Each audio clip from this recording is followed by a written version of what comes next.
Kính thưa quý vị, tiết mục trình diễn nghệ thuật vừa rồi đã thay chúng tôi gửi lời chào tới tất cả các quý vị đã quay trở lại và mới tới tham dự phiên làm việc buổi chiều của Diễn đàn Đầu tư Đổi mới Sáng tạo Việt Nam 2025. Và tôi là Minh Ngân, nồng nhiệt chào đón quý vị tới với phiên làm việc buổi chiều ngày hôm nay. Vâng, thưa các quý vị, trong những năm gần đây thì công nghệ tài chính hay fintech đã phát triển mạnh mẽ và trở thành một phần quan trọng của ngành tài chính toàn cầu. Việt Nam với sự phát triển nhanh chóng của công nghệ thông tin và nhu cầu ngày càng tăng về các dịch vụ tài chính tiện lợi, an toàn đã tạo ra môi trường thuận lợi cho sự phát triển ngày càng tăng của fintech. Để có cái nhìn toàn diện và cụ thể hơn về lĩnh vực này, thì chương trình buổi chiều ngày hôm nay của chúng ta sẽ bắt đầu với phiên đối thoại với chủ đề khai phá tương lai công nghệ tài chính Việt Nam. Và chúng tôi xin được mời lên sân khấu ông Minh Đỗ, Giám đốc khu vực Việt Nam của Warburg Pincus và ông Nguyễn Mạnh Tường, đồng sáng lập và Giám đốc điều hành của Momo. Xin quý vị dành một tràng pháo tay thật lớn để chào đón các vị diễn giả của chúng ta trên sân khấu.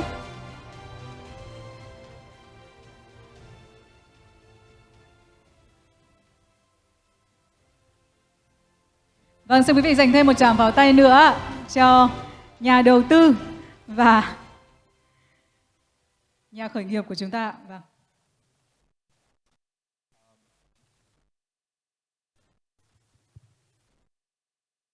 Good afternoon, everyone, and good to see you here. This is a great time to be here at the VIPC Summit, especially when Vietnam's kind of at a great inflection point in terms of the digital economy. So maybe you could take a few minutes to kind of talk about Momo's journey up to this point and development. So thanks, Minh. I'm Tương. I'm from Momo. We been established for last 15 years, and then I think we start early with like 10, 20 people. Now we have nearly 2,500 members in the team, and we I think we grow from a very small, like the app on the SIM card to like a more financial super app that we I think we well known to be known as a e-wallet, but payment is just a part of our business right now. We are moving to provide financial services such as lending business, partner with banks and financial institutions, insurance, investment technology. And we really focus on providing the financial inclusion for the underserved in Vietnam. Underserved means the people who very hard to get the services like lending or investment from a more traditional institution. And we also focus on helping the SME to do their digital transformation. We have a few subsidiary company focusing on helping the restaurant become a smart restaurant or online seller, save their time and money. So as a group, we really try to help the digital transformation in both financial sector and outside. That's a pretty impressive journey there. I remember when e-wallets were just a pilot, granted pilot licenses to the point where a lot of the offerings have expanded, and now I think having regular dialogue with the regulators and it's part of the conversation, and the government sees it as a very important part of the cashless society. So as you know, Warburg Pincus invests globally, and but I think one of the exciting things about Vietnam is where there's 100 million people, but even more important than that is there is a young population, very tech savvy, and I think over 80% mobile penetration. So the government is also is pushing a cashless society. And I think that should give Vietnam an edge in terms of development and the pace of development versus the other economies. I think what we've seen is Vietnam kind of leapfrog straight to mobile first. versus say the United States, you can transfer money faster and in larger quantities today in Vietnam. So I think it's exciting to think about the future.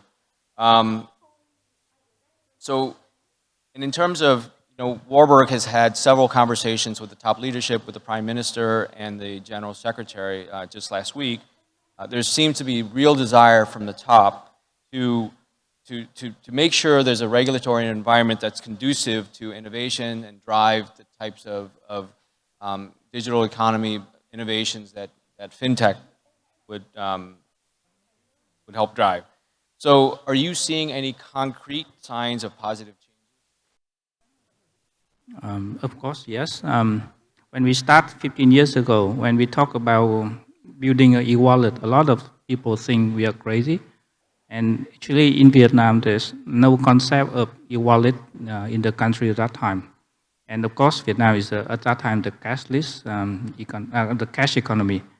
But the reason that we do that, because we look at, U.S., you look at other country, and we see like people there that don't need to withdraw the cash from the ATM to pay. So we believe that sooner or later, Vietnam will be there.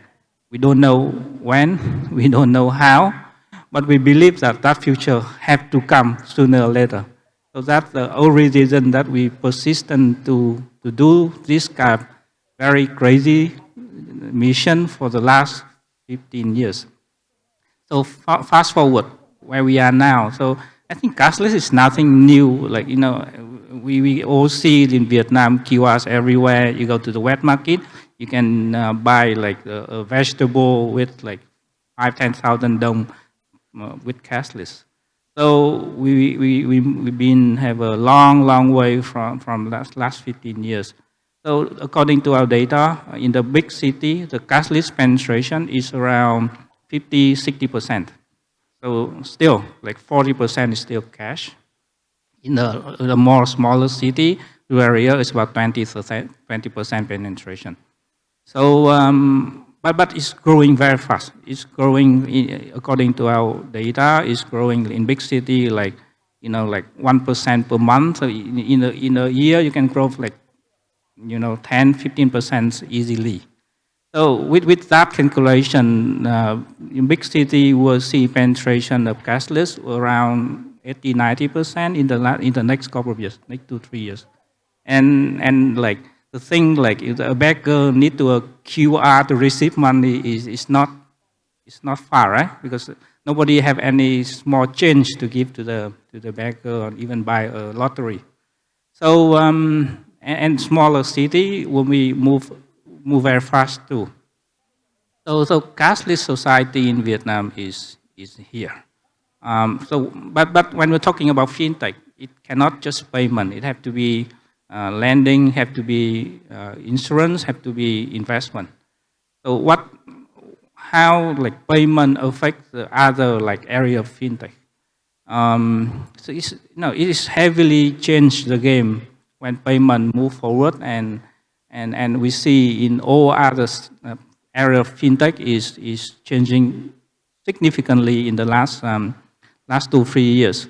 So that's why I mentioned previously, we position us not a payment company, we are the full-fledged financial service company. Because first in talking about lending a bit, so when you do cash, like, and we know nothing about the consumer, but now like when the consumer doing digital with cashless, so we have to understand who they are, and then we can starting to build the credit, starting to give money for the people. For example, Anh Minh, if I don't know Anh Minh come to me, ask, can I borrow money? Of course I say no, right? I don't know how are you? But now when the users start to interact with the platform by doing the small transaction every single day, okay, I start to know you, and then I can feel more comfortable to give you the money. So that's the idea of how payment really transform the lending business, and the biggest impact would be the underserved. The people basically, you go to the bank, traditional bank, very difficult to get any kind of credit and loan. So that really changed the game. And on this insurance and investment, basically when you know people more, you can recommend better services, better product, or not just recommend, you can customize the product, build the right product for different group of people. And the power of data and AI is about personalization. A lot of people talk about that, but if you don't have data, you have no chance of personalize the product for those people. So I would say thing is changing, and I'm very bullish about the potential of the industry in general, the fintech in general. But I think one more thing we need to be mindful of. We need to focus on underserved, because again, when technology go fast, normally the people who have money, have knowledge will move faster than the people who not. For example, just one example, even I'm pushing like very hard in my company that people should use, AI, ChatGPT or whatever in everyday life. But even now, it's just about 80%. So thinking about the fintech company, just 80% people using ChatGPT. How about the people the street vendor, right? Do they really use that AI in their life? I don't think so. So we really need to think carefully of how to serve the underserved when things move this fast. Great, thanks. So I mean, all of those things kind of support how we looked at it when we were investing. I mean, we typically think, make a long-term bet, we look for scale, vision, and execution. Obviously, you guys have managed to scale as we had hoped. Before we even get to the vision, is you have to have the scale. So then obviously you have this vision of this super app that we're realizing today, and of course the team has executed very well from a time when there was little funding, put the money in. So I guess maybe you could talk a little bit about that. Like, what was there? How did the investment change how you executed, and did that help you to kind of set yourself apart from the rest of the field? Yeah, thanks for Minh. Yeah, that's a great question. I think there are many things have to be right to get a big company. As you know, right? It's not easy to get a successful company. But if maybe I take a step back, maybe a few key things. I think first is luck. So we really need luck. But we just cannot only depend on luck. So what else? So I think the second is lucky enough to have right investor. I will explain what is a right investor. So for us, the right investor is the one who understand and believe in the mission and the vision of founders. It's not easy, because if the founders just focus on money, and then they cannot last that long, cannot last like 15 years doing the thing just for money, and especially money doesn't come in the in the first 5-10 years. So they need to believe in something bigger than themselves, bigger than just a company. They need to do something right. So normally the investor will focus on the financial metric. So you can find someone who really believe in your mission. First is very important. It's not easy, at least in our case. Second is the investor have to understand the game. Fintech game is it's a long game. If you're talking about 5 years, it's just too short. It takes us at least 15 years to get here. So because even with AI, we start AI in 2016, and it takes us about 6 years to get the first concrete product. So you try and fail so many times. So we need to be patient and need to have the trust with the founding team. So the second is not easy. I think Warburg been invest in many top fintech player in the world. You can name it from GCash, largest one in Philippines, Alipay in China. So because of that, so I think Warburg understand the game. So that's the second part. The third part, I think, is continuously to build the trust because it's not easy because we fail many times, and how the investors and like many things happen. COVID happened, and many other things happen. So I think yes. So I think it had to be a bit of luck, but a lot of hard work to find the right investor. I think the first thing. Second thing, of course, is the right team.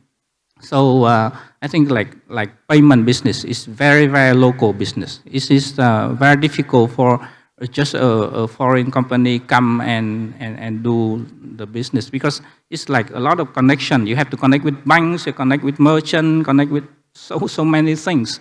So we really think that we need to have the people who have a deep local knowledge, but have international exposure. Why you need international exposure? Because things change so fast, and you need to keep understanding the trend, understand the change, and you'll be able to change accordingly. So I think our team, we are very proud of. You can say, we always say at our company, we are the Vietnamese who build the product for the Vietnamese. But who that Vietnamese? So a lot of people in our leadership team are Vietnamese and study and work abroad, and they're coming back. So I think at least it's one of my recipe to build one of the leading team, and with that team we are successful to stay with each other and do things we want.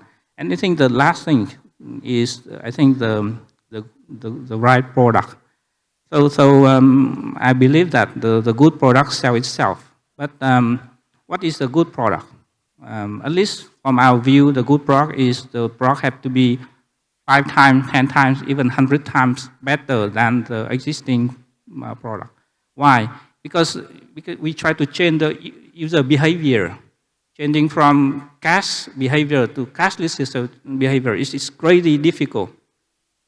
You cannot, of course, we invest a lot of money in education, but money is not enough.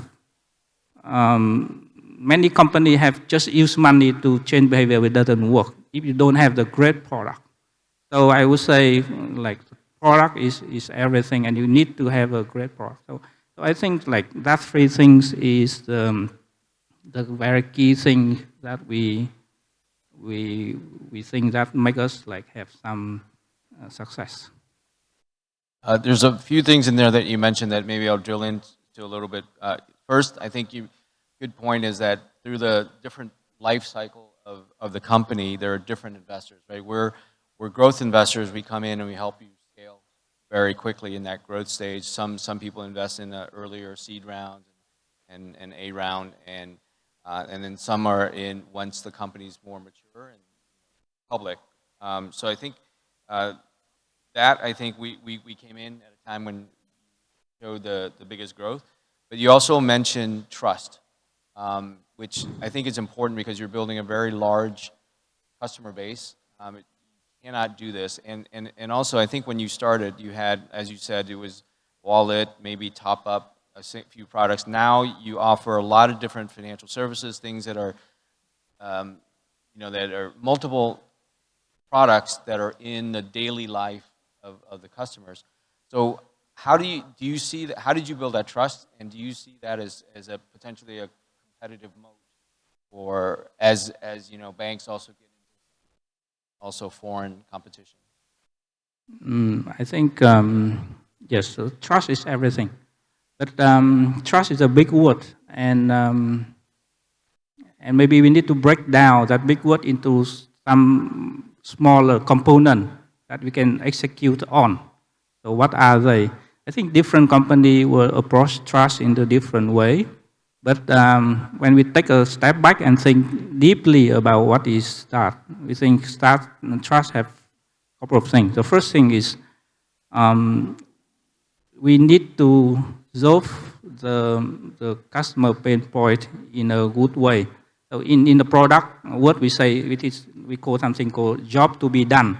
So what is the job to be done for the consumer? And we need to deliver that in the best way we can. So when we solve user problems, and they start to trust, because it's a very, very basic thing, and we need to focus on deliver that basic thing in a way that 5-10 times better than the existing solution in the market. So we really do that. Even, you can think like 10 years ago, we start with a very simple use case, like top up your mobile phone. But at that time, if you remember, you need to go to store, buy a scratch card, and then and you can get some commission, like 5%. If you remember 10 years ago. But what we do, right? I think at that time we try to, you can stay at home, use your phone, like exactly you do the top up right now. But 10 years ago, the biggest part is how to load the money in. Because you cannot load the money in, right? You cannot pay. So we spend a lot of time working with banks. So the bank association with the e-wallet and the money loading in is easy. Now it's a very simple thing, but 10 years ago it's very difficult. And once we can do that, of course, like compared to going to the retail store to buy a scratch card, I think it's like 100 times better. So we start with something small, popular, and do it excellent. And of course, we're moving on with other things. So the first thing. The second is with when we innovate, we always have problems. Many times, a couple of years, when we try to super app, our app is slow. So I think the problem is, of course, happen, but how we solve the problem is key. And we gain trust by doing the problem in the right way. But in order to do so, we really need to control technology. Everything at Momo is built in-house. So when the problem happens, we can react in the fastest way. So because of that, I think we can gain the trust. And the last but not least is need to upgrade yourself by working with the world-class people. I think like working with Warburg is one of the world-class things that we try to do because Warburg is a world-class investor.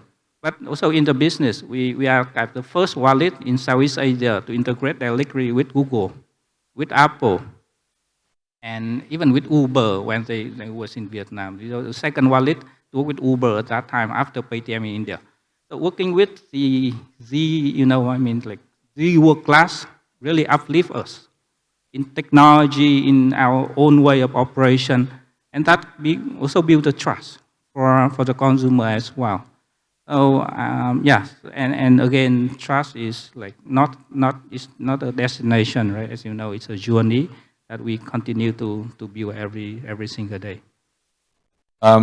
We're going to try to get through two more questions. I know we're running out of time, but given that we have the Ministry of Finance here, question is, with 30 million users, it's a large number, and regulators are going to be interested in how to manage this growth, right? So you're going to have to balance innovation with compliance and regulation. So how do you do that? Yeah, I think this go back to the word of trust. Let me give one example. I think everyone in financial industry know that we have the decision 2345, the circular 40. Actually, for us, when we heard about it, we were big shock for us because they're getting not just few billion, tens of millions of people doing that eKYC, right? Doing the data verification is not easy at all. Technology-wise, customer isn't expect why, but we really understand the intention, and it's a very good intention, and we do it aggressively in the day one. And when we do it, we constantly have a conversation with the regulator to say, well, this is a challenge. This is what we do good. I think the constant dialogue creates the trust, and because of we do it very early. I think we have even certain business advantage when we do it first and we comply. And then after when all the pain come, we really elevate the team to a new level. And secondly, I think the quality of the users is much better. And also when we can synchronize with the bank data in much better way, because everyone have a one source of truth, which is the national database ID. So I think again it's a journey, it's a trust, it's a dialogue, and that we need to understand the intention, and we try our very best. And finally, just what are your thoughts over the next 3 to 5 years for fintech industry? What kind of regulatory framework do you think that we need to have in place in order to keep the growth going for Vietnam?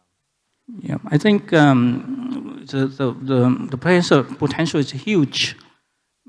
Just look at, for example, Korea. Look at Korea. Like I think like Korea have a number of people have bank accounts is kind of very, very high. But the one case is like very successful with the TOS. TOS Bank is a exceptional working well even in the market like Korea.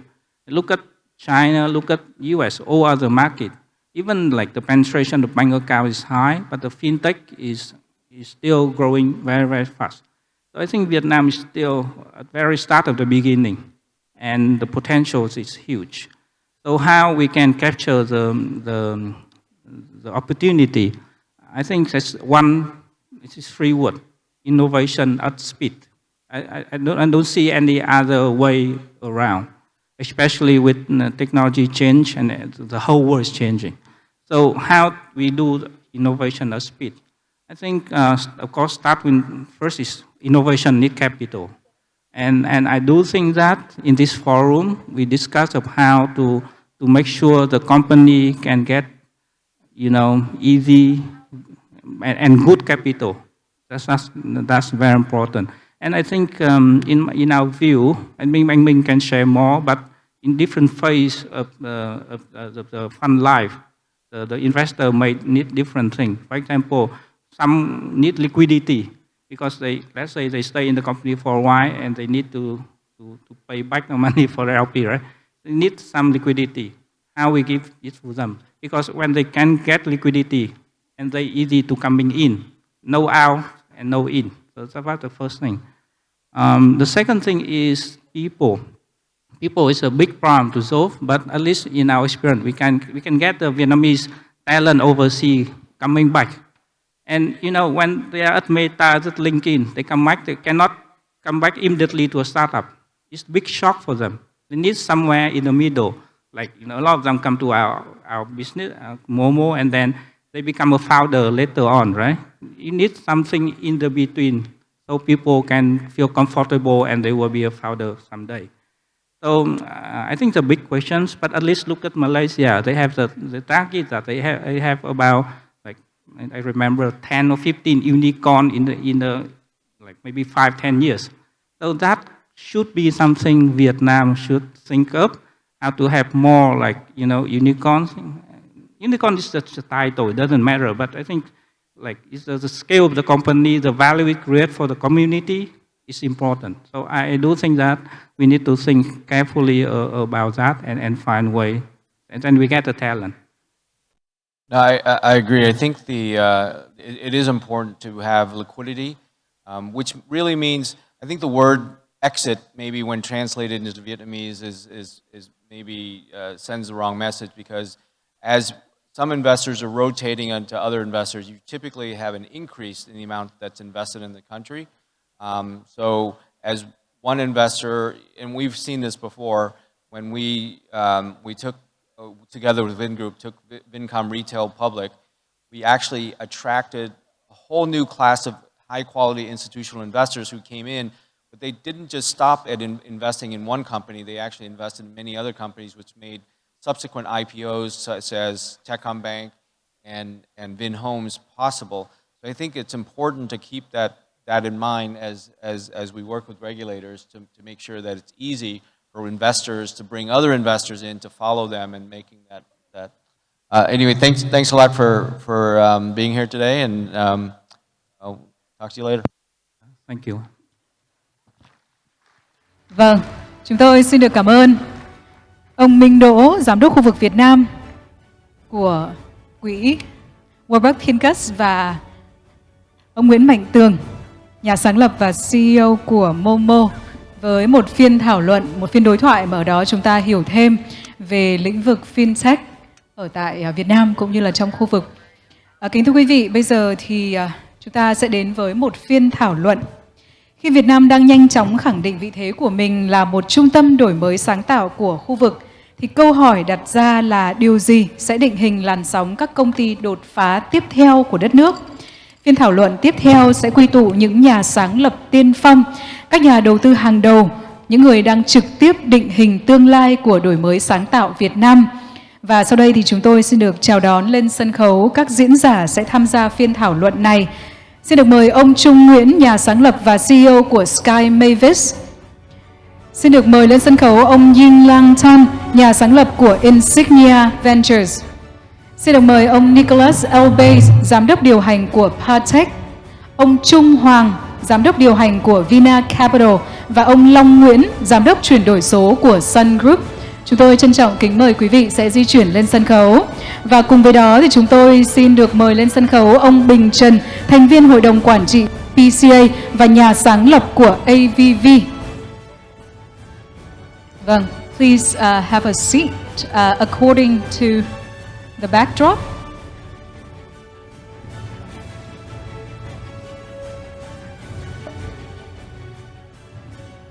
Hello, hello. All right, let's wake everyone up. Afternoon nap. I have an amazing panel for everyone. A mix of unicorn startup founders, one of the heroes of the tech ecosystem here.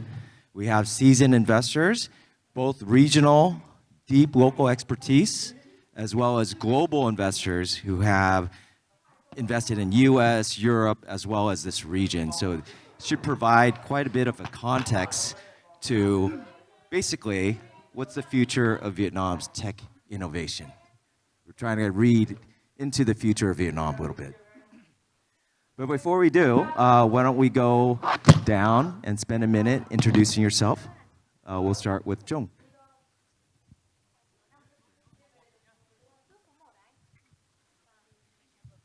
Hi everyone, I'm Trung Nguyễn, the CEO, also the co-founder of Sky Mavis, so the company behind X Infinity, and also the gaming blockchain named Ronin.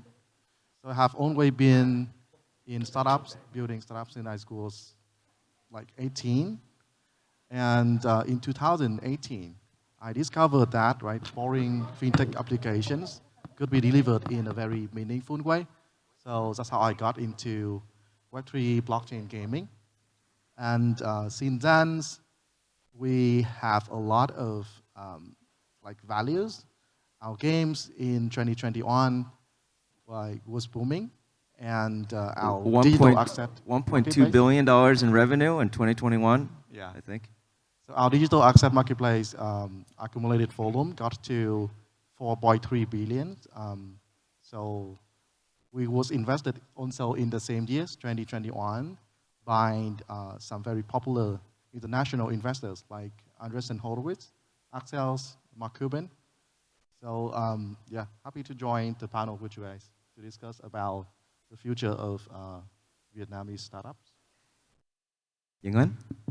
Hi, I'm Ying Lan. Thanks for the invite. Happy to be back at Hanoi again. I started and run this regional early to growth venture capital firm called Insignia Ventures Partners. We're investing from our third fund of $516 million US. We've invested in Vietnam for a long time, including portfolio companies like Phim, which is the leading stock brokerage in the country. So that's a day job. The night job is we run this academy teaching venture capital and CXOs. And we have now about 200 fellows, over 9 cohorts. And they have gone on to do wonderful things, like starting new companies. They have started multifamily offices. They have, one guy that was a fireman, took this program, and then now he's a tech investor. So those who are looking to join the venture capital industry, please reach out to me and my teammates below. Nicholas, I met at a house party in San Francisco a long time ago, and it's pretty funny to see you here in Vietnam on a panel with me. So Please introduce yourself. Well, thanks for having me, and I actually do come once in a while. So I am based in San Francisco. I'm a tech investor. Been doing that for a long time, but started out as an entrepreneur my first 15 years. And after I sold my companies, my main investor, Part2, offered me to join the investment side, so that's how I ended up doing this. I've invested probably in 100 plus companies, mostly, in fact, all at very early stage of revenue or pre-revenue, mostly in the US, but about 30 of those in Southeast Asia. All right, Chung, you've been kind of the longest, I guess, experience with investment in Vietnam. So yeah, please introduce yourself. Thank you, Ben. Hello, everyone. I'm Trung Hoàng, come from Vnet Capital Group, a multi-asset class fund manager in Vietnam. At the moment, we are managing 3.8 billion USD in many funds. I started venture capital with Vnet Capital since 2006. Been able to divest the first vintage in 2018 and return money to our investor at 3.7 times. Working on divestment on the second vintage and looking forward to launch another fund later this year. I'm very happy to be here with you. Thank you. Long? Hi everybody. My name is Long Nguyen. I'm currently the Chief Digital Officer of Sun Group. So Sun Group is one of the biggest conglomerates in Vietnam, specializing in hospitality, theme parks, and real estate. So we're actually trying to combine a lot of new technology to reinvent the customer journey, visiting our theme parks and entertainment centers. Prior to Sun Group, I was the CEO and co-founder of Gene Story, a Vingroup health tech startup. And actually, I was trying to raise money from some of you earlier in my previous role. Yeah, you do have a computer science degree, so thank you all for joining. So the Vietnam tech ecosystem has evolved quite quickly. I remember our first investment in Vietnam was Elsa. This is 2015. And at the time, finding really strong mobile engineers was a little bit of a challenge. Fast forward to today, Vietnam is 4th in the world for the most downloaded apps. So incredible. To the panel, what are the most exciting trends and developments that you're seeing that excites you most about Vietnam? Happy to jump in as an outsider. So, hard to not mention AI here. I think I would suggest even that AI might represent a moment in time for Vietnam, including for the reason you mentioned. At the highest level, I would say that emerging economies have an opportunity to take advantage of AI to modernize their economies in a differentiated way, more than that, a very differential way. If you think back to when emerging economies kind of leapfrogged wired networks and credit cards, right? We saw a lot of emerging innovation coming in fintech, mobile apps, social commerce, you name it, primarily because these economies were mobile first and they weren't encumbered by thinking, legacy thinking or legacy infrastructure. I think there's a similar opportunity here for emerging economies to be AI first in how they think about modernizing their economies. And I think in that context, cannot think of a country that's better positioned than Vietnam, which produces 3 times more engineers per capita than the US, for example, or most countries. It really could lead the way on a global stage, really, but by setting the example at home first. Great. Anyone else? Well, I want to pick up as an investor. We look at Vietnam as a place of opportunity. Why? Looking from the outside, Vietnam is very inefficient. If you talk about logistics, it costs about 22% of the GDP. Vietnam is an agricultural country, but it wastes about 4% of GDP on supply chains of food and so. But looking from the inside, we do see lots of opportunity because if Vietnam can leverage on technology, And there's so many things, there's so many opportunities. So for us, we want to invest in the Vietnam angle with technology touch. And we believe that technology is widely adopted in Vietnam. With very easy, accessible. If you can buy a cup of coffee, sit on a corner, and you can start working. You'll be surprised as well. Elderly people in the rural area of Vietnam can pull out iPhone, they can do many things.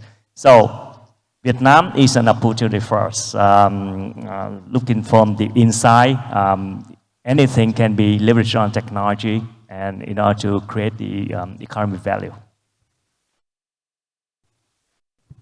I can jump in. I think one of the most interesting trends for us is that if you look at Southeast Asia, embedded finance is still a very small part of the action, right? So you look at the sort of financial services sector, 80-90% of the market cap is still in the big banks and insurance, right? So that's like 500 billion plus or minus of revenue. And sort of the fintech embedded finance piece is 10-20%. We think this number easily will double or triple. You go to an Apple store, you buy a laptop, they try to upsell you an Apple card, right? So a few years ago, I came to Hanoi. I met a young founder. In 30 minutes, I liked him. I used to carry a printer around and printed a term sheet. We invested. This company was called Phim. Now it's the largest stock brokerage, independent stock brokerage in Vietnam. With a few hundred millions of AUM, profitable. Something like the founder was telling us 6 out of 10 new stock brokerage users use Phim as a transaction platform. And I think our earlier speaker from Momo spoke about 50-60% is bank, 40% is still unbanked. So I imagine a lot of these opportunities still up ahead. After they can pay, what do? They buy stocks. And the best thing that happened actually was the 38% increase in gold prices in the last year. So people in Vietnam search to buy gold on Phim. We see a massive transaction volume spike, right? As this global turbulence happened. Another investment that we haven't announced, but it's quite new, is a company also called Phim, right? Which is started by an ex-Western Union serial entrepreneur. Western Union sort of rails of transferring money is sort of Jurassic, right? So he figured a way to do this over 150 payment networks, 40 e-wallets, and are able to do this seamlessly through APIs, right? So that, I think, is a manifestation of some of the new emerging trends in Vietnam. I think the other interesting facet is, I think an earlier point mentioned was Vietnam as a very strong engineering center. So we have a company that is, actually also in fintech called Surfin, doing $500 million top line, 60 million net profit. They have actually a sizable business in Vietnam, but I think more importantly, they have a sizable engineering team, right, to supplement their tech team. So that, I think, is one of the big trends that we're starting to see, right? A lot of global turmoil, global uncertainty, leading to a need to diversify source of capital, remittance, global payment networks, and also diversify factors of production like engineering, not just maybe in China, but also in Vietnam as well. So I think that's an interesting sort of few things that we see in our portfolio nowadays. I see something exciting, but I can't really invest in it. It's more of a recent trend. So the last couple of years, I've been tracking these individuals living in big Hanoi, Da Nang, Ho Chi Minh City. It's one engineer who's using AI to amplify their output. They're building companies. They're getting to $2 to $3 million in revenue. They're using AI to market and basically do everything that a team could do. And they have several of these, and they don't need investment. They're just generating these cash flow businesses. It's really exciting and cool to see, but I can't make a return because they don't need my money. So I'm seeing more and more of these. It's really interesting to see. But let's move on. Let's talk about a little bit of global versus local focus. Chung, you launched global from day one, and some of the investors here have kind of seen some companies try it and fail, and some other companies actually succeed. So for the startups here, when should they think about going global, and when is it better to focus on winning locally first? So for sure, I have a very opinion-nated take here. To me, it's always going global from day one. And it's because you can find the best talent anywhere else in the world, not just in Vietnam. Even though you're tackling problems in Vietnam, having a great team always helps. And with the booming of AI right now, actually you can have a whole team full of agents that can do most of the work for yourself. So, I mean, in order to find talents that can compete with AI at a greater scale, is always a better value for the bucks, right? To find people globally. And with that, for sure, you want to tackle the global market, not just in Vietnam. That increase the market size significantly more. And I mean, it's full of challenge, so why not, right? Yeah, I guess it really boils down to how competitive can you be in that go-to-market. Anyone else? At the risk of stating the obvious, I don't think there's a generic answer to that question, right? It's very, very company and business specific. There are some companies that clearly should just stay home. And by the way, it can be great companies at home. And there's some companies that, for example, some what people like to call deep tech innovation businesses that are very long-term businesses that require a lot of investment up front. In some cases, those are better actually started outside of Vietnam, right? You almost have to go to Silicon Valley early on, even if you maintain, a core engineering activity, a meaningful one here. Because, and it's not a Vietnam-specific issue, it's because if you have a technology that has those characteristics and that ambition, Silicon Valley is still the only place in the world where consistently people are willing to throw significant amount of money on big ideas over a long period of time in a way where that empowers entrepreneurs and those businesses that no one else can do or is not willing to do. I'm not saying they can't, but not willing to. So very company specific. I would add though that there is sometimes a danger of trying to, and I've seen that in Europe too, right? Trying to think, okay, we want to create the next Google, right? Or the next Decacorn. That's a super inspirational message, but it's not a very practical one, right? Because you can't really plan to build that Google. You can't. There's no way to plan the timing or even the probability of occurrence.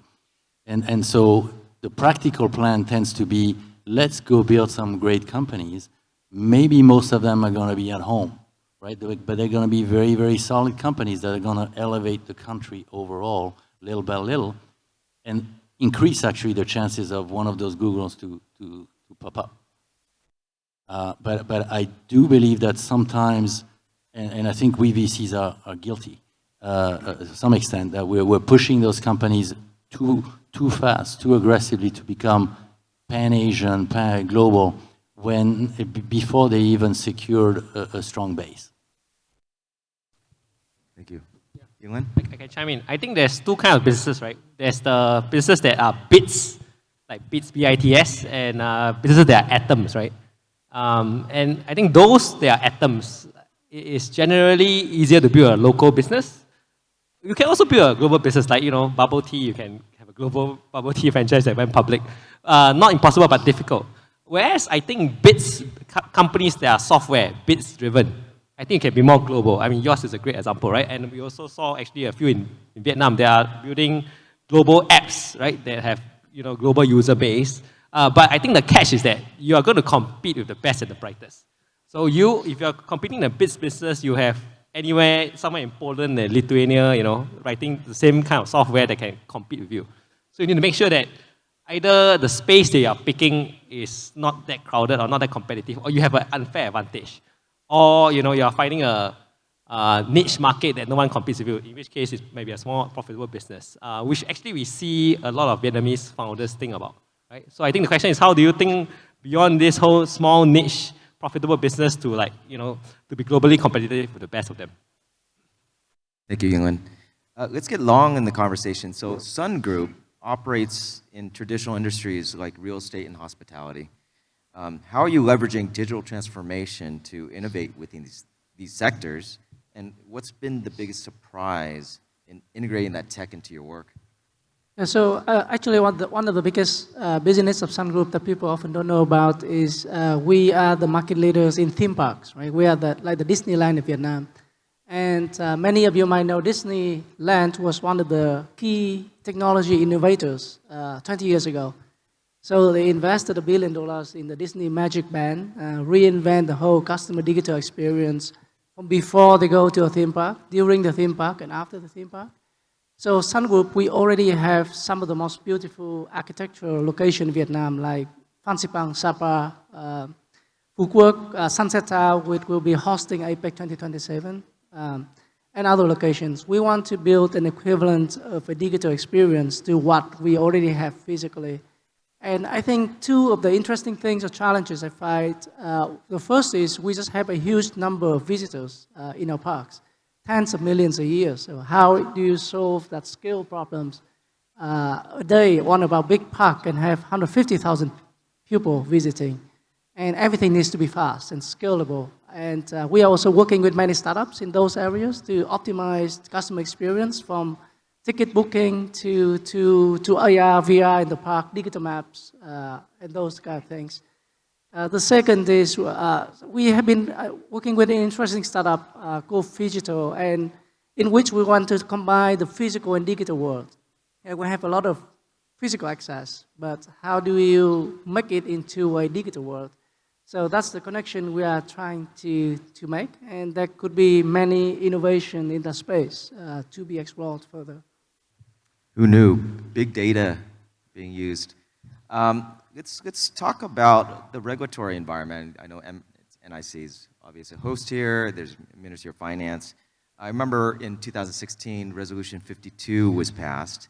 A few years later, Resolution 1, and then more recently, the last couple months, Resolution 57.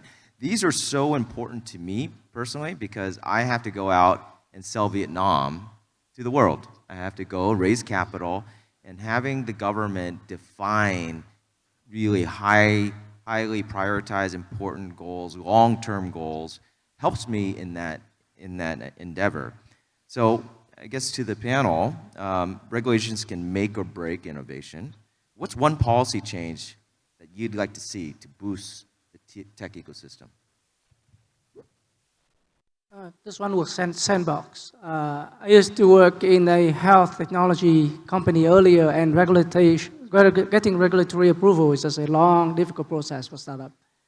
And if you could have a sandbox mechanism in which startup can have a quick try and error in a certain control environment, that really help them speed up. Basically, have permission to do something that you're not going to get in trouble for. Basically, don't have too much damage.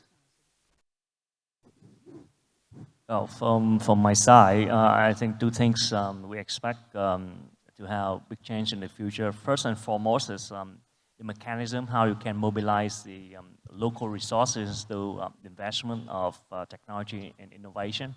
Most of my fund right now is we mobilize money from outside of Vietnam because internally we don't really have the very stimulative policy for local investor to put money into technology and innovation, which is very risky. Most of the money has been flowed into property, gold, stock market, whatever. It's not really here. And the second one, I think Vietnam need to think more about R&D. You talk about lots of NIC initiative and so, but the amount of research and development has been allocated per company or per government is not there yet. So if you look into big company like FPT, Vietnam Milk, Vietjet, we don't see much money or effort have been put into R&D. So if bigger company spend more time in R&D, they can suck in all of the innovation from startup. They can really build the system, also can improve the asset. We talk about the liquidity and also mobilize the local resources for technology investment. I mean, a few months ago, we had a round table with Prime Minister Pham, and I shared with him. Actually, I was in the government before, so one of the things that Singapore government did was to launch this fund of fund to attract to your point, foreign capital to be co-matched with government capital to invest in the local economy. And subsequently, actually, it wasn't original, we took this from Israel, but subsequently, actually, a lot of the Middle East sovereigns, Japan, Korea has started to sort of copy this and do their same version, right? So actually, I think it's interesting to see with the resources that human capital that Vietnam have. I think with a bit of capital, I think you can simulate a lot of innovation to unlock the human capital here. Maybe sharing a little bit of my European experience in that context, because we went through similar phases maybe earlier. And there's one really important high-level topic, which is you have to make it super easy. And I realize this may be a little controversial or go against national pride arguments, but you have to make it super easy for companies to get acquired by foreign companies. In Europe, in the 80s and 90s, I'll refer to the French environment, for example, which was quite vibrant, but there was no IPO path at the time, local IPO path. And in about 20 years, I think we had 2 venture-funded companies, Business Objects and iLog, that went public on NASDAQ, right? So the only reasonable path to exit was M&A. And most of the M&A was done by US companies because they were the more mature ones and the more willing to buy. And at Part2, I remember we, until 10 years ago, I would say, 80% of our European exits were to US companies. Right? So without that, there would have been no VC ecosystem because there would be no liquidity option at all. And so the couple other things I would add on that is, one, it's actually super beneficial for the reason that was mentioned by, I think, the previous panel, which is, if some large US company acquires a Vietnamese company, they're going to find out how great you are. And they're going to say, why don't we hire another 10 engineers? And why don't, and before you know it, you have a big subsidiary, a big group, and those people gain experience and knowledge, and then they go spin out and start a bunch of other companies and share that knowledge. And the last dimension that's really important but more recent, I think, but related to that, is that even in the US, the IPO path has been pretty closed, and a lot of the exits have been private equity, right?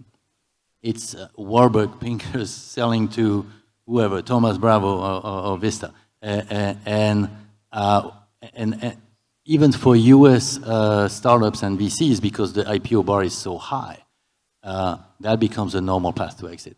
And so facilitating those flows of capital and make it super easy from a regulatory standpoint and a process standpoint is actually really key. No, I agree. I mean, being able to have exits, regulations and rules that allow kind of the removal of foreign ownership limits is important, right? Absolutely, we should have sectors that are for national security and protect those. But when there's competition and free enterprise, it only helps create maturity in that sector. All right, let's go on. I got a question for Chung. So Sky Mavis has been at the forefront of blockchain gaming, and you built Vietnam's most globally recognized Web3 company. You've experienced incredible highs like that 2021, but also incredible lows. You can mention that, or I won't. What's a lesson you've learned about building a resilient business, and what's your post-crypto winter thesis? So crypto blockchain is actually a very interesting industry because you have the crypto winters that last like 3 years, and then you have the crypto summer that lasts like 1 year and a half, around that. And I mean, it's within the definition of our company that if we want to differentiate ourselves, we need to do better in crypto summer, we need to do better in crypto winters. But most importantly, we need to do best when the market transitions between the 2 states. So it's actually very important because you know what to focus on at the right timing. And I mean, having that mindset helps a lot because it set us up for different change of the market. We need to be even more like well prepared in terms of planning so that we can face different situations of the market. And we also need to build the mindset of the people within the company so that whenever we have any tough events, people like get used to it. So anti-fragile is actually the term that describes very well the mindset that we want the people within our company to adopt, because the more changes, the more adversaries that they can face, the better they can be.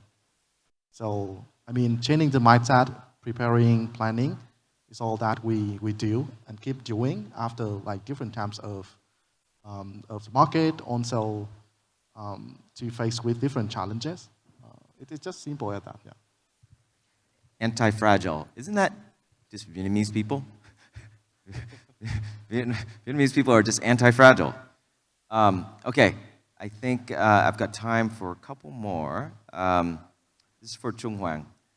You've been an early investor in Vietnam's tech scene. How have you seen the ecosystem mature, and what areas still need development? Oh, I guess as in terms of opportunity, I touched it before. Good thing about Vietnam is Vietnam doesn't have any dominator yet. So in any area when the country grows and where you have real pain points, actually you have all of the opportunity, and it's for everyone. But I think I want to spend more to talk about the thing Vietnam, the difficulty Vietnam is facing now. I think there are three things. First and foremost is the sustainability of the business model.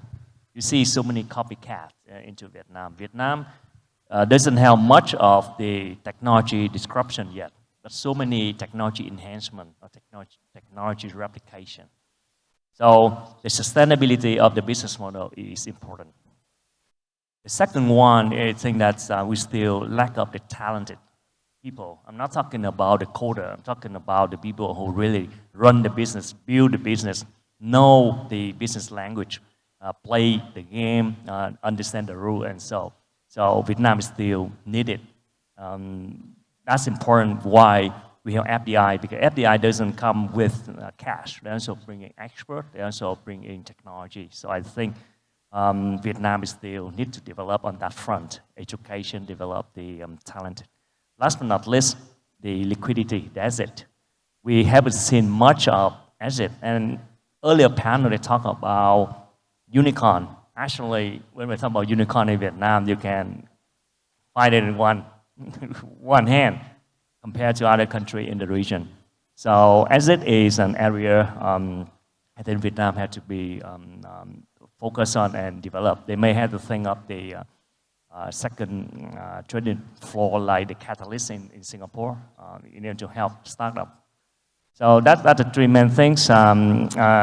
We believe that if Vietnam addressing it properly, there will be huge opportunity in terms of developing technology and promoting the innovation startup in Vietnam. Thank you for that. So this is for Nicholas. But I'm going to reference Guy Mavis. Guy Mavis, your Series B was led by Andreessen and Excel. Guy Mavis was the first time they've invested in Vietnam. They haven't been back. So, yeah. Nicholas, with your global investment experience, what are common gaps in founder readiness that Vietnam still needs to solve to attract those tier one investors back again? Well, first of all, I want to say that some of it is outside of their control. Because US investor interest in an emerging region like this varies depending on economic cycles and availability of funds and so on, right? So, and we've seen the same thing with Europe, by the way, right? There are periods where there is a certain level of enthusiasm, exuberance for a region, and suddenly everybody starts making deals. And then there are periods, and we're in one of those now, where markets contract. It's harder to raise funds. There's even in the US, there's a liquidity issue, by the way. The backlog of IPO companies, we heard it again this morning, is long. And so there's nothing you can do in some ways to counter that, right? Now what you can do is learn how the game is played in Silicon Valley, right? And learn how what investors over there want to see, want to hear, and that has actually many facets. It has the facets around the story that you're selling, but also the kind of team you're building, and the flexibility and agility that you're willing to have, right? One thing that people need to understand is when you play the game the Silicon Valley way, you buy into a certain governance system, you buy into a certain risk taking model that is kind of a go big and go home play. And so Silicon Valley investors want to hear that big story. They want to hear that big ambition, right? And at the same time, they want to hear a concrete plan of how you get there. And Silicon Valley companies are very, very good at doing those two things, at painting a big vision, but also at painting a roadmap that takes you there step by step. And that's what they can learn from, right? And so I would encourage them spend time there. Great. Okay, let's provide the audience with a future outlook. So picture the Vietnam tech ecosystem in 2030. What's one headline you'd love to read about the Vietnam tech ecosystem?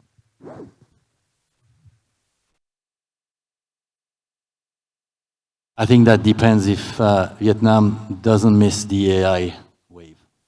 I can't emphasize that enough. And granted, I come from Silicon Valley where everything's about AI right now, right? Yeah. I think it's 73% of US AI investment. But I don't think people from outside Silicon Valley realize how deep, important, massive this trend is. And also outside of Silicon Valley, people tend to think, oh my God, the LLM battle is done, right? It's a big, gigantic player game. Only a few Chinese and American companies can really play that. Sure, maybe that's true, but that's not what the battle is going to be. The next level battle is going to be at the inference level. It's going to be at the agentic level. It's going to be about building reasoning systems and orchestrating agents to solve specific problems and address specific business needs. And that requires really, really smart people that are adaptive. And Vietnam, I think, has the talent to do that, right? So I would want it to be known as one of the places that has been driving the use of AI in the world. Awesome. Yeah, I could use the word ubiquitous innovation. I want to see innovation everywhere. And I really think it's really difficult to get tens of unicorns in Vietnam, considering the GDP of Vietnam. But we can probably have tens of thousands or maybe hundreds of thousands of smaller innovation companies that can produce a couple of millions of dollars per year revenue that can add value and added value to many of the businesses that we are doing today. Thank you, Long. Oh, I hope that Vietnam can be the nest of unicorn. Speak from the experience Unicorn of nest. China. China cannot produce iPhone from day one. It took China about 10, 12 years to do it. So I hope that Vietnam can build the supporting industry, and from there they can improve the sophistication in the production and move up the value chain. And why technology is widely used in the industry, there will be more motivation for people to do in startup, and hope that Vietnam can be the nest of unicorn. You know, if you look at the Scandinavian countries, you have small little countries that produce interesting companies like Candy Crush of the world, right? And actually, the first time I came to Vietnam was to visit. I think most of you are probably, probably won't remember. Was to visit this company called Flappy Bird. You know, this guy, one person, actually built a globally, I would say, popular game, right? And I think that's an interesting spark that we see in some of the Vietnam entrepreneurs. I think the question is, everybody wants to get rich quick, but no one wants to get rich slow, right? If you listen to our previous speaker, the Momo gentleman, right? He took 15 years, right? And if you look at some of the game companies in Scandinavia, they took a long time to build the fundamentals, right? So I think there is need to be patient, to really, take a long-term enduring view to building companies. And I think Vietnam has the talent to build these globally competitive companies, especially in gaming. Yeah, I kind of agree. I think the unique advantage of Vietnam is that we have many people with an entrepreneurship mindset and thinking like in 5 years, the realistic imagination that we can have is to have millions of small startups doing with AI, doing with gaming, doing with tokenization. It has been a thing in Vietnam for long, but I think we will have the regulations that come out very soon. So that opens a lot of new opportunities for small entrepreneurs to start in Vietnam. And that's what I want to see. Like, maybe we don't have another unicorn in 5 years, maybe we will. But what I want to see more in like the ecosystem, millions of startups, and that would help a lot because it starts a momentum. Yeah, I mean, just looking back at what I shared earlier, these single person starting from scratch, multiple businesses with millions of dollars in revenue, and their one person team has built the product, they marketed it, they have AI handling support. I mean, it's incredible to see. So we're going to see more of that. If there's a data point here for what I think is going to happen in 2030, one of our companies is a company that does AI design. They fill a gap that Figma and Canva cannot. So their customers are like EA, Home Depot, eBay, very large enterprises. And their product is actually built in Vietnam. Their head of AI is sitting here in the room somewhere. She's the first woman to be accepted into the Google AI Expert Program. But the entire product is built here, including kind of the differentiated AI design. So if this is what we're seeing here, and again, the VCs that led this last round were all Bay Area VCs. Right? If we're seeing that today, imagine what we're going to see in 5 years. So very excited for the future. Thank you so much for coming and sharing your thoughts. I hope everyone had learned a little bit about what's going on.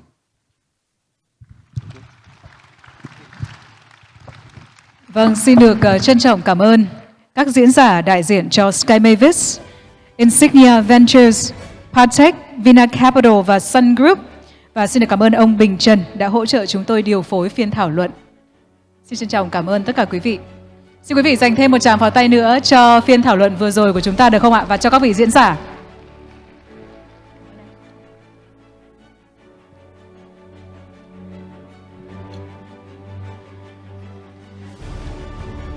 Vâng thưa quý vị, phiên thảo luận tiếp theo sẽ tập trung khám phá cách mà các công ty đang ở giai đoạn tăng trưởng có thể vượt ra khỏi thị trường nội địa và tìm kiếm các giải pháp cho những thách thức trong quá trình vươn ra thị trường khu vực. Các diễn giả sẽ chia sẻ những chiến lược quan trọng để củng cố hoạt động cốt lõi, xây dựng khả năng phục hồi và thu hút vốn đầu tư tư nhân quốc tế để thúc đẩy sự tăng trưởng mạnh mẽ. Và ngay bây giờ chúng tôi xin được mời lên sân khấu các vị diễn giả sẽ tham gia phiên thảo luận này. Xin được mời bà Tessa Wiyaya, đồng sáng lập và giám đốc vận hành của tập đoàn Sendit. Xin được mời ông Bill Võ, chủ tịch và đồng sáng lập của Amanotes. Xin được kính mời ông Masa Kojima, tổng giám đốc, trưởng khu vực Việt Nam và trưởng chi nhánh Hà Nội của ngân hàng MUFG. Xin được mời ông Kevin Thiel, đồng sáng lập và giám đốc của Funding Societies. Và chúng tôi xin được mời ông Chad Oval của Mekong Capital sẽ hỗ trợ chúng tôi điều phối phiên thảo luận này. Xin được mời quý vị sẽ di chuyển lên sân khấu. Welcome and please have a seat according to the background. Vâng, xin quý vị dành một tràng pháo tay cho các diễn giả trên sân khấu của chúng tôi vào lúc này được không ạ?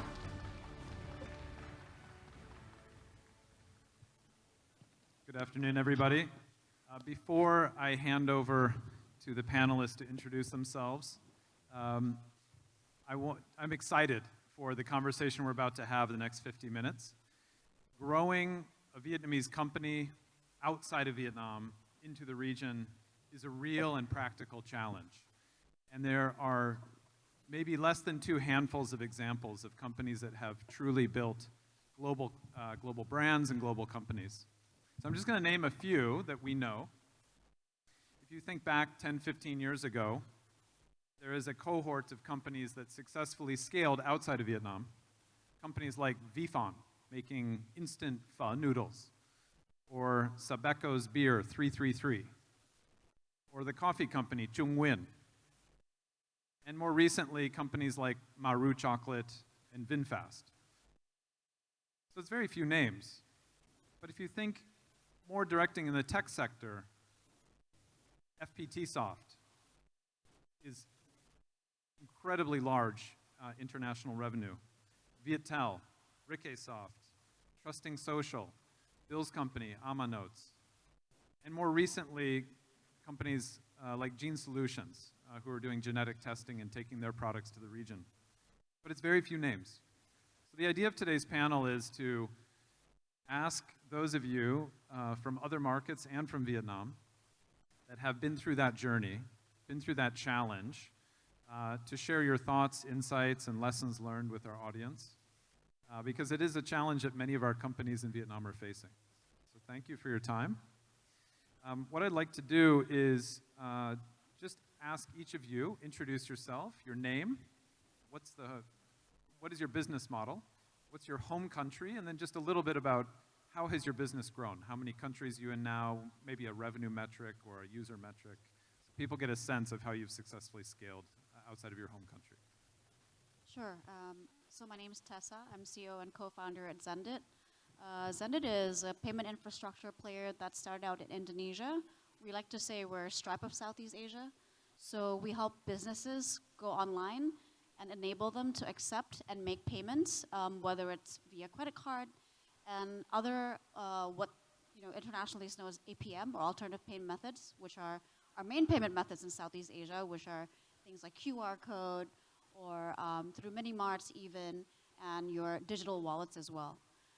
We started in 2015 in Indonesia, and we've been around, and now we've expanded to 5 markets in total. So we're in Indonesia, Philippines, Thailand, Malaysia, as well as in some form here in Vietnam. Yeah, I guess going forward, we hope to be in even more markets in Southeast Asia. For now, we're really excited to be, kind of setting foot in the markets for real and being the #1 players there. Great, thanks, Tessa. Bill, may I invite you to introduce yourself, your company, and what markets are you in now? I'm Bill, the co-founder and chairman of Amnos. Amnos is a music tech company based in Vietnam. For now, we have more than 3.5 billion of downloads in both Apple Store and Google Play Store.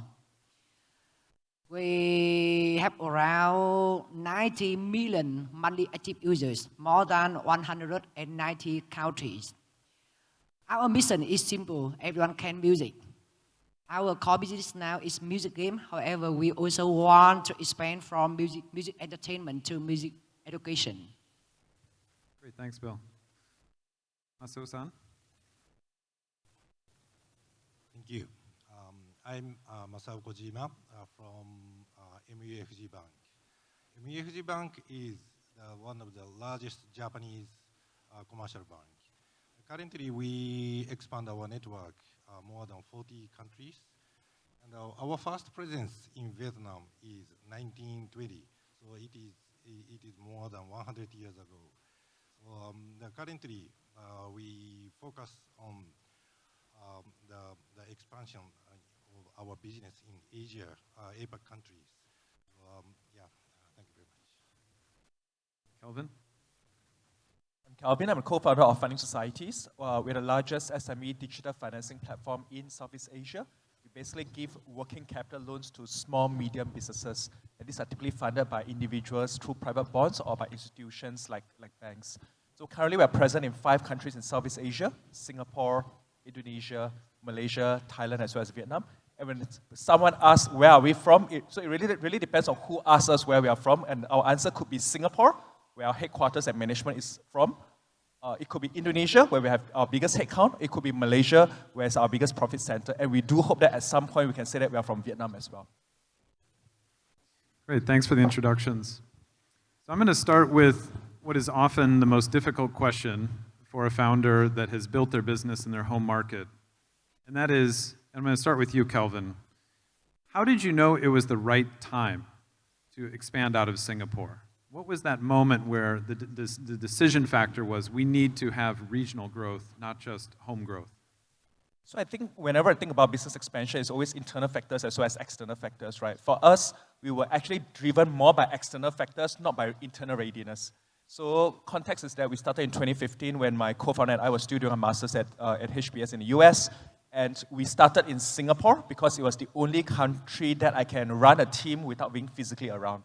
So we basically managed a team by checking in at 9 p.m. Boston time or 9 a.m. Singapore time, work with them until 3 a.m. Boston time, 3 p.m. Singapore time. We check in, check out using Skype and whatnot, right? So that was the only market that we could start doing virtually. But that was also the time where we realized that SME lending is a high volume, low margin business. Being number 1 in Singapore doesn't mean much because it's a relatively small country. And first mover advantage matters. So it's not a business model that is that complex, right? So first mover advantage matters.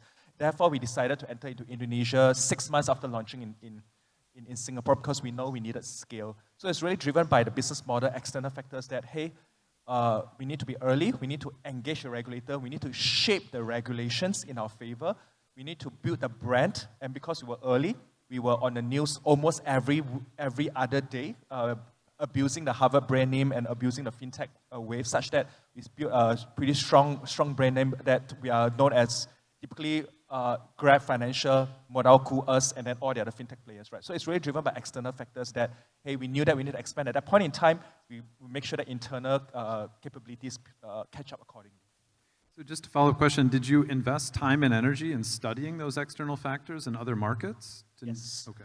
I think given that lending is such a cyclical business, it's a business that is so subject to external factors. We pay attention to external factors tremendously, be it in terms of regulations, the recent tariffs, foreign exchange rates, debt, interest rates, so on and so forth, right? So we pay attention quite closely, and that was also what prompted us to enter into Malaysia 12 months after Indonesia, right? And that was because we knew that the government is going to start to offer licenses, and it's going to be a once every 3 years affair. So we decided to convince our now country COO to quit his job with no certainty that he will get a license to apply for a license with us. So it was really a combination of observing where the market will be moving to and then try to catch up accordingly. Great, thanks. So Bill, did you initially start selling your product in Vietnam? Was it your first customers were Vietnamese or were your first customers outside of Vietnam? We launched first in US first. So at that time, one of the biggest question is local first or global first. And we launched global first. So why? Why did you think global first instead of local first? Because that's quite rare. Most companies would think local first. Yeah, that is a very difficult question for me at that time, because when I look at many other companies in Vietnam, not very few companies choose US first, because most of the companies choose Vietnam first. So at that time, we consider based on some different factors. The first, how we can innovate. For simple music game, that is something we are still very self-confident, because I already have many failures before. So we are confident that we can be innovative in US. And the second reason about the cost and the speed of testing, because for every new business model, we need to test. And we already found some way for testing in practice way and proven we can do it in US. Okay, it's very interesting. Tessa, how about for you? When did you know it was time to expand regionally rather than just sticking to your home market in Indonesia? Yeah, I think for us, it was really about receiving customer demand. When we first started out, there weren't many tech companies yet in Southeast Asia, but 2015, 2016 really was when, you know, everybody started thriving. There were a lot of fintech starting up and everything else, and there was some demand from our customers to go, hey, why don't you expand to the Philippines? Because apparently payments is still broken there as well, and your tech, we could really use that for our own expansion. So that's really how we knew. Outside of that, there was also validation that we needed. And really, when we went to the Philippines, we found someone who ended up being our country manager there, who said, oh yeah, payments is really, really not working quite as well as we expected in Philippines, and there's a lot of room to play for Zendit. So really, that was when we decided, all right, it's time for us to go out there and see if we can replicate what we have in Indonesia and other markets as well. So just to summarize what the three of you just shared, is quite different from when I'm going out and meeting potential investee companies and doing pipeline work as a fund manager. Quite a lot of founders will pitch, oh, I'm going to grow to 100 million in revenue in Vietnam, and then I'm going to grow to 500 million revenue by expanding to 5 countries. What you're saying is very different. It's not about a revenue target. It's about an opportunity, or it's a consumer choice, a consumer preference, a consumer fit with your product, or it's solving a problem somebody has in another market. So it's being very in tune with the opportunity, as opposed to kind of a bottom-up push. Masao-san, I'd like to ask you, when as a bank and you lend to corporates, how do you think founders should prepare for a geographical expansion to manage the risks associated with the geographical expansion? Thank you very much. I don't think there is any business which is not associated with any risk. The business is always together with risk. The important thing is how to manage such a risk. That is critically important. There is some like a risk management methodology, like identify risk or measure the major risk, and also prepare the countermeasure, etc., etc. But currently, the world is changing. And there are many new risks. Yeah, for example, cybersecurity risk. I don't think we had such a like a terminology 20 years ago or 10 years ago.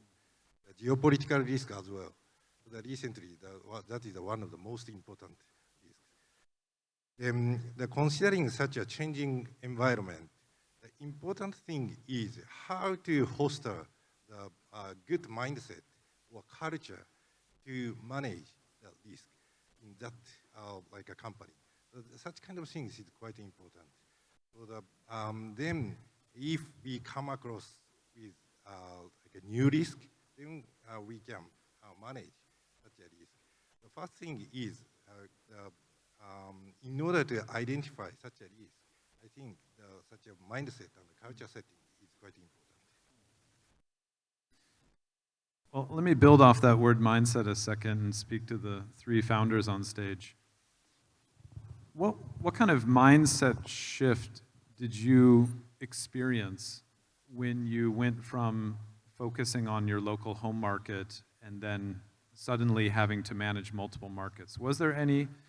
Did you experience any mindset shift, or did you need to cause your team to have any kind of mindset shift in thinking about markets other than their home market? Maybe we can start with you, Kelvin. I think as we expanded from Singapore to Malaysia to Indonesia, we took a pause for 3 years, then only expanded to Thailand and Vietnam. Is that I think number one, we knew that SME financing was a very localized business. So whenever we transfer processes, technology, so on and so forth, we factor in that X percentage of it has to be localized.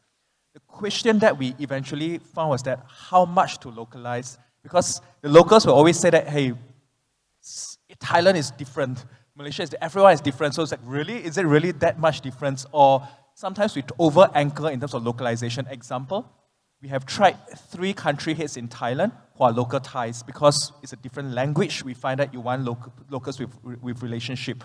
But we find that a Thai business only took off after we changed into someone who is an Indian but live in Thailand for 2-3 years, who has been with us since the start of the company. So I think the key was really we need to factor in that there's a certain level of localization. The question is how much and how do we validate it? So Tessa, maybe I'll ask the same question slightly differently to you. What was the biggest mindset shift needed among yourself and other early team members in moving from kind of a product-led growth to a regional-led execution? Yeah, I mean, for one, I think when we started out in Indonesia, you're so used to, so at that time, most of our workforce were Indonesians. So I think for someone coming from Indonesia, it was extremely difficult to suddenly go, right, we have to solve for the Philippines first, where things are extremely different. I think where Kelvin is saying, hey, less localization, for us, it was really eye-opening to think about, actually we need to think about localization in other markets too, because you can't assume, even if payment pain points are kind of similar, that the solutions are going to be the same in both markets. As we then expand to more and more countries, we then had to really understand how we can replicate processes so we can be a bit more efficient and we can scale in these markets without having to create, individual processes the whole time. We actually have a saying, we scale, we productize to scale and we localize to win, and differentiating what parts can scale and what parts need to be localized, things like sales and partnerships versus your customer support ticketing system and financial operation system. I think that's been very, very important. And it's important for the team to start going, okay, let me think through what kinds of things we can implement in other markets versus let me think through where we listen to the local folks on how we build the products and sell to the customer. So it sounds like you weren't able to just simply replicate all the processes that you had built in your home country and adapt them and deploy them in the new market. You actually had to do some customization.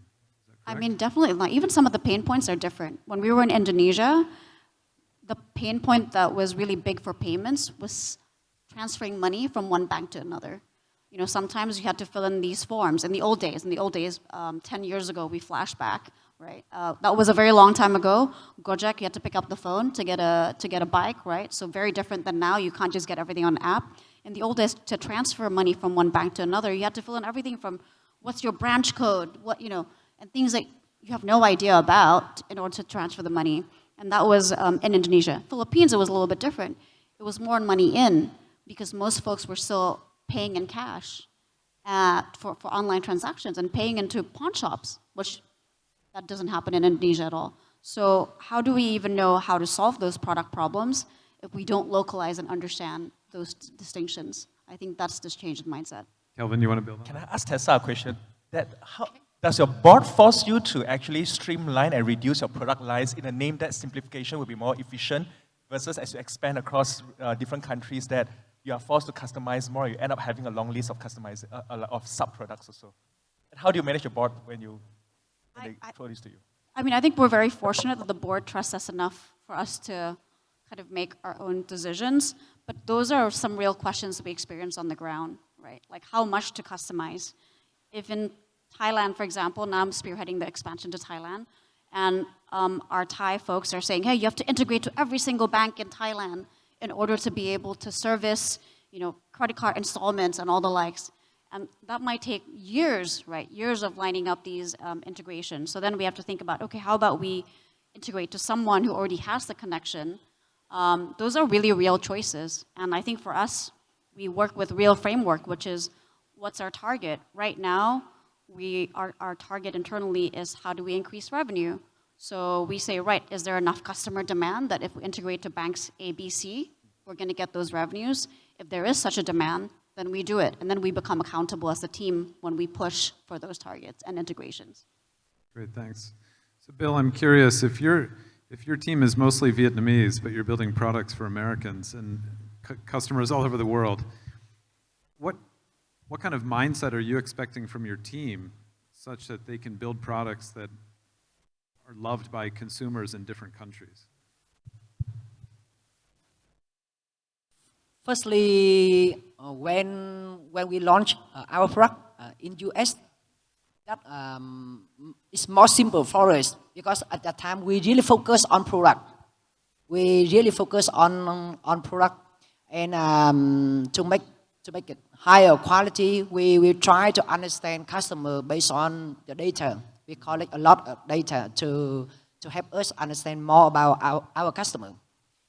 However, when we scale more to Europe, to many other countries, that is much more complicated because we need to customize the monetization. We need to customize the product for different countries. We also need to find some local partners for some new country like Japan or China. So that is much more complicated. At that time, for myself first, one thing I focus to change myself is from product guy.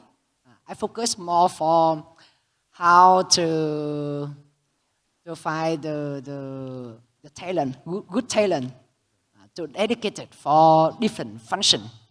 Yeah, so at that time, that is something I focus most. That was your personal mindset shift from product focus to talent recruitment. Okay. So Tessa, another question for you. As you scaled across borders, how did you ensure that your systems and teams and products didn't break as you grow? How did you make sure that it all didn't collapse? Right. I mean, I think when it comes to the systems, obviously, it's my co-founder and CTO who's trying to figure out how that scales to different markets. And I'm not going to be speaking about systems architecture there. But in terms of processes, I think payments, luckily, is quite a repeatable thing, replicable thing. So at some point in time, it's all about checks and balances, making sure that, you know, we can have good partners, be able to kind of streamline those processes, have platforms that are going to be able to scale in different markets. I mean, something as, we think as trivial as, for example, online signature platform. When you're playing in 5 different markets in Southeast Asia that are very highly regulated, where sometimes they require a local platform to do so, that can be a huge headache for scaling, right? Indonesia requires a specific platform for a merchant to be able to do online signatory versus in Thailand and Philippines and everywhere else. So it's about assessing those situations and finding the right partners to be able to do that with. How about you, Kelvin? What were the pain points and systems and processes as you scaled? Lots of pain. But I think for us, maybe two things, because SME financing is so very much localized, such that we start building group functions 4 or 5 years after we expanded into regional presence. So first and foremost, we made a very conscious choice that because SMEs are so localized such that, and the first few years was to get a license, get the initial business running, collect data. We were very conscious that we were prioritized, we empower the countries tremendously. So we have very little group functions at that time. So it's almost like we try different product lines, what works in that country, we double down also, right? But I think 4 or 5 years down the road, we started realizing that actually we're starting to have some synergies, candidly not that much, per se.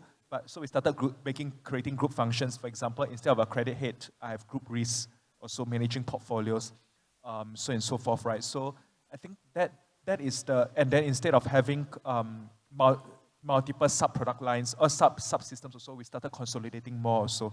Or instead of wanting to build mostly by ourselves, we started outsourcing things that I don't really have to build internally, right? So I think for us, it's really a conscious choice towards having more group control. So I think building group capabilities is not hard.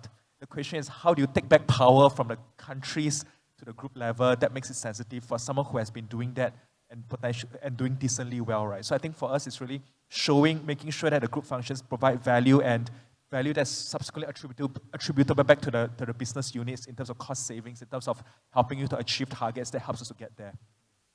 By the way, just to add, when you're expanding to another market, it's almost as if you're starting a new company from scratch.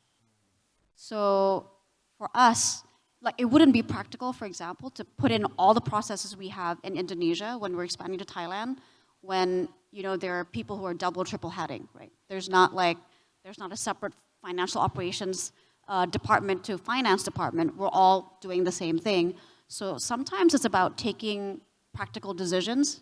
Maybe in the beginning, we don't need all these like checker, approver for every single situation, or maybe we don't need to have everybody do performance review on our main HR platform. I think it's about what kinds of things can we implement first that move the needle to get us growing in that particular market. I think that's what's super important in expansion. So I'm going to stick with this theme about team and management and leadership. So I'm going to ask each of you, and I'm particularly interested in the answer from Masu-san because MUFG has been in Vietnam over 100 years, so you clearly have a culture inside your company of adaptability to new countries.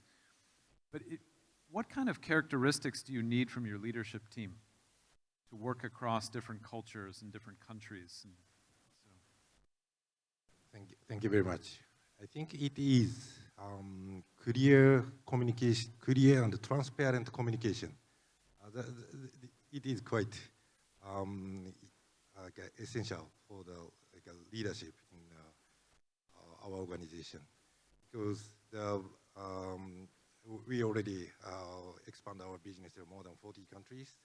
The background is different. Of course, culture is different, but we need to deliver the message, and which needed to be understood by our stakeholders, not only employees but also outside the stakeholders as well. So the clear and transparent communication is the key, I think. How about you, Bill? What characteristics do you need from your leadership team to handle this global market aspect of Amanot? In our company, one of most important value is customer first. So it means even we serve from many different countries, however, there is one common thing. Customer is most important. So we always debate, discuss, however, every decision we base on how to bring value to the customer. Customer in US could be different from in China, in Japan, very, very different. However, still one common thing is customer first. So we need to customize product, need to provide more music content, how to fit to the customer. So that drive every decision, every ways of our working. How about you, Kelvin? I think at the most basic level, be it regional expansion or not, I think it's growth mindset, right? As you scale the company, so the person has to grow more. But if the person can't grow more, the next best option is going to be empathy, right? That, hey, they're willing to try out and feel the other market. And to me, the big telltale sign is whether how often does the leader fly to that particular country. If the person can't have enough empathy, then the next best choice is data-driven, right? That, okay, I cannot feel them, but the data tells me that they are different and they are different in this way. And the reason that we are going by different levels is because I do find that there's a huge talent dearth in Southeast Asia that, at least our motto is that if you can coach, you coach. If you cannot coach, you change the person, right? And because we don't have that much time, the indicator for us is that if you give your feedback, the person does not act on it, this person is not coachable, let's start preparing for the next best option already. So for us, it's really growth mindset, empathy, then data-driven. If I can coach, if I cannot coach, I change. Great, so we've got clear and transparent communication, customer-first mindset, empathy, or data-driven. How about you, Tessa? I think for us, what's worked are probably three things. So one part is having that founder mentality, so understanding what it's like if you had to grow the business yourself, so that you're practical, that you're going for certain goals that are aligned with the rest of us. That's super important.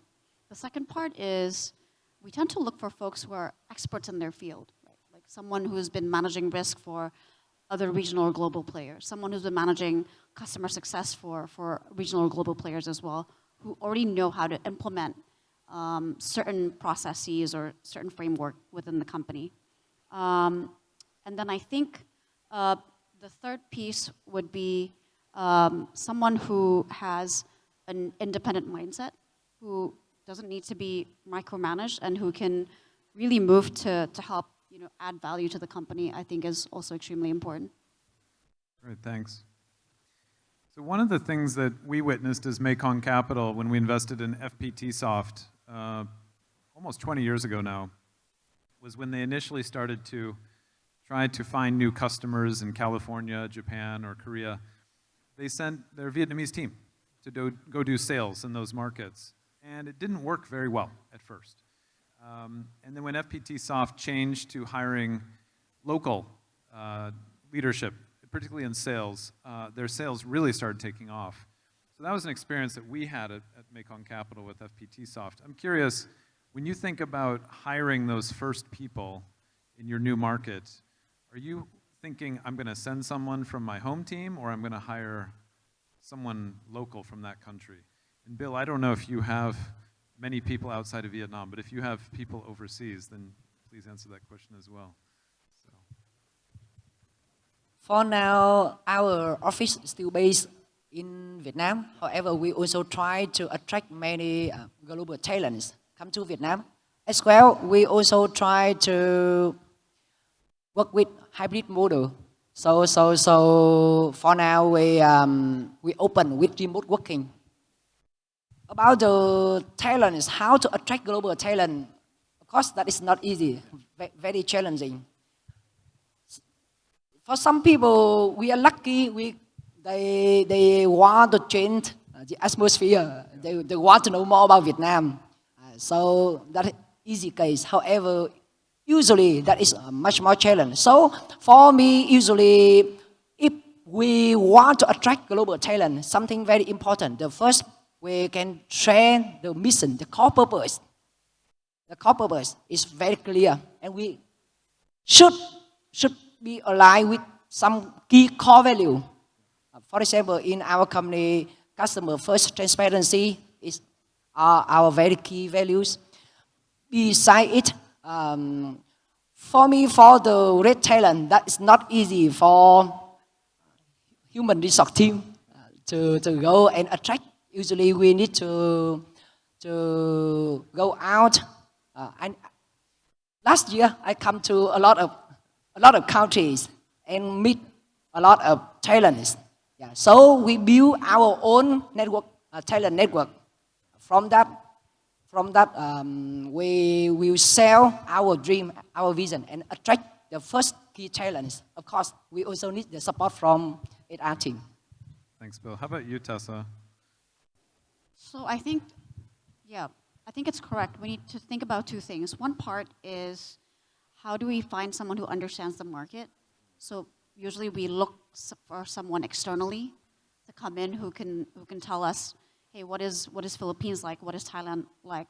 Because I think we'd be extremely cocky to say, hey, we're Indonesian, we can just go to Philippines or even Thailand where handwriting is even different, language is extremely different, culturally extremely different than our home market, and say we can conquer this by ourselves.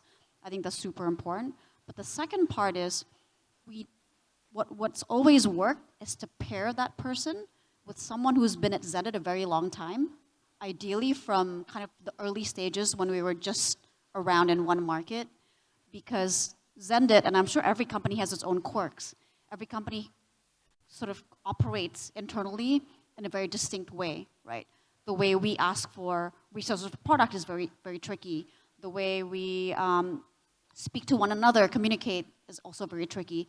And someone who's culturally very strong can teach the other person how things work and also can help transfer our Zenit culture over to the new market. So I think those are really important things.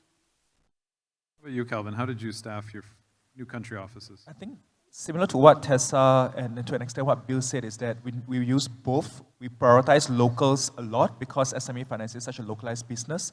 And we do send what we call a launcher who has been with the company for a long time. The question is, okay, how do we hire local and how do we identify a launcher? When it comes to hiring a local, the challenge that we face is that because we're the market leader, we are serving a segments that banks, sometimes non-banks are not serving. We almost certainly have to find someone who needs banking background, but has to be a rebel within a bank. And that rebel, like what Bill said, does not appear on CVs. Like no one's CV will say that I'm a rebel in a bank, right? So you really need, so it takes an eye for, like I think Y Combinator mentioned 3 key criteria to how do you measure leadership. One of the key criteria towards measuring leadership is judgment of people, right? So having a good judge or a good eye for whether this person who may not have been a country head before or who have not played this role before, is it able to take what he has learned in banking or non-banking to customize to our context would be quite critical. And not just knowing the particular niche function, which happens a lot in banking. In banks, usually your role, they just know one thing, and that's about it, right? But having the exposure or the ability to learn cross-functionally, that becomes very important, right? So locals, but with a eye for talent becomes very important, and it's a bit of a hit or miss. If it works out, double down. If it doesn't work out, quickly change, right? When it comes to the launch, what we call the launcher, someone who has been with the company for a long time, yes, it's not just, it's of course a culture barrier, but equally important is someone who also has cross-functional experience, not just knowing one thing, and has good growth mindset that can adapt locally, and subsequently having good relationship and connection back to their home headquarters so that we have better information, better controls. So for example, we sent our compliance officer from Singapore to Vietnam because he volunteered. And he ended up marrying a Vietnamese and is now permanently based in Vietnam, right? So that's one of the examples. So in terms of Thailand, we sent our first employee in 2015 in Thailand because he put up his hand there. So volunteers are usually the best. And after 2 years, he became the country head there because he started doing Thailand that well. So both locals as well as local talent as well as home country launches. Okay, I want to shift gears a little bit. Thank you for the insights on team building and recruitment. But another core factor for regional expansion is capital. And I assume you each have had your own fundraising journeys. But I'll just share a bit of perspective from myself at Mekong Capital. Over the last 5-10 years, very commonly when we met a pipeline company, they'd present their growth strategy and they would say, 3 years from now, I'm going to open in Thailand or Malaysia. And our behavior as an investor was to discount that to 0. Just because we've seen very few successes of that. So we actually, in some ways, considered it a negative if a founder was telling a regional growth story because we thought maybe they're just not focused on the home market. So I'm curious, in your own fundraising journeys, particularly for Tessa, Bill, and Kelvin, what challenges did you face in convincing investors that the regional growth is going to work, you're going to deliver results, it's worth taking the risk do it, and maybe you're not going to hit 100, but let's do it together. How did you go through that journey? Can we start with Tessa? Yeah, I think for us in the beginning, our investors actually said, don't expand. That's what we always say, don't expand, stay in Vietnam. Right, stay in Indonesia. It's the biggest country in Southeast Asia, population 280 million. You know, opportunity is still very ripe, right, to expand to other products. So the question was, should we go to a different country, to a new country, and replicate similar or same product, or expand on product? And I think we chose expansion to other regions. I think the way we sort of talked about it with our investors was we sent actually a very small team to kind of do this in stealth mode, to do what we call an experiment, try to acquire some customers, figure out the traction, and then we go back to our investors and go, hey, this is working quite well. I think we're going to go full blast. That was the strategy. So it sounds like it was critical to do it stealth mode, small team, test the market, minimum viable product before. Right. We did. I think we sent like 2 people, and we just started selling and doing things manually, that's how Zendit started. Was obviously quite a few people doing automated stuff, but actually in the background manually first to kind of validate the demand. How about you, Bill? In your fundraising journey, what challenges have you faced in convincing them that you can sell your product globally? Sorry, I have 0 experience about fundraising because until now We are still bootstrap. That is an absolute success story. It's great. I'm glad that that's your answer. Kelvin? We are also envious of you. So I think when it comes to fundraise, so we are very fortunate that last year we raised an oversubscribed round in a funding winter, and thanks to Japanese investors as well as local sovereigns and strategics.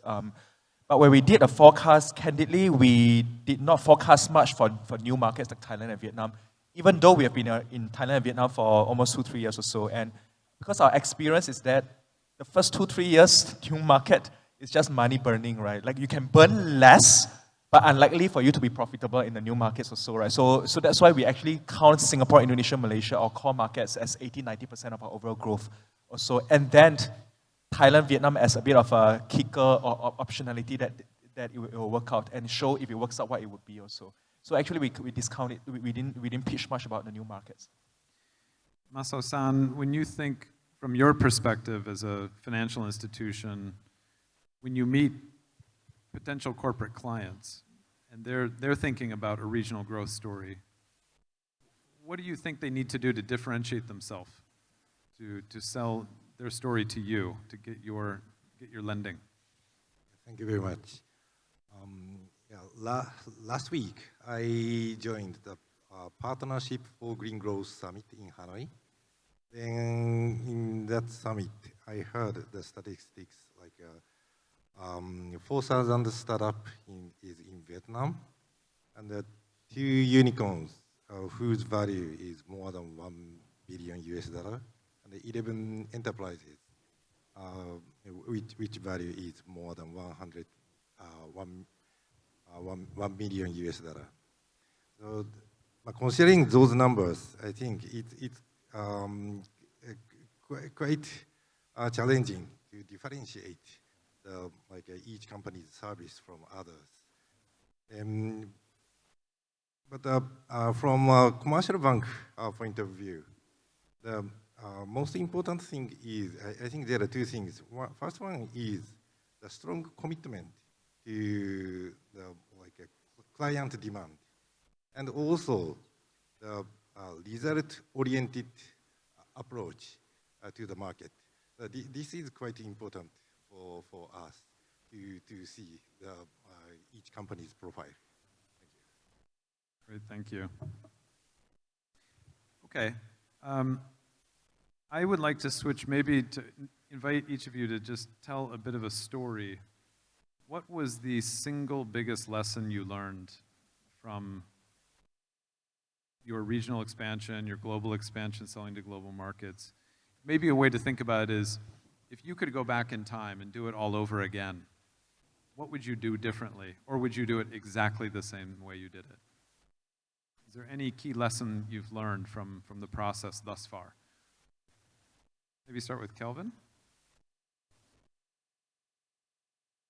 So I think maybe besides what we have already discussed in terms of building teams whatsoever, so and so forth, right? One thing that we do feel is that, and maybe it's most relevant to this summit, is that Vietnam is not like the rest of Southeast Asia.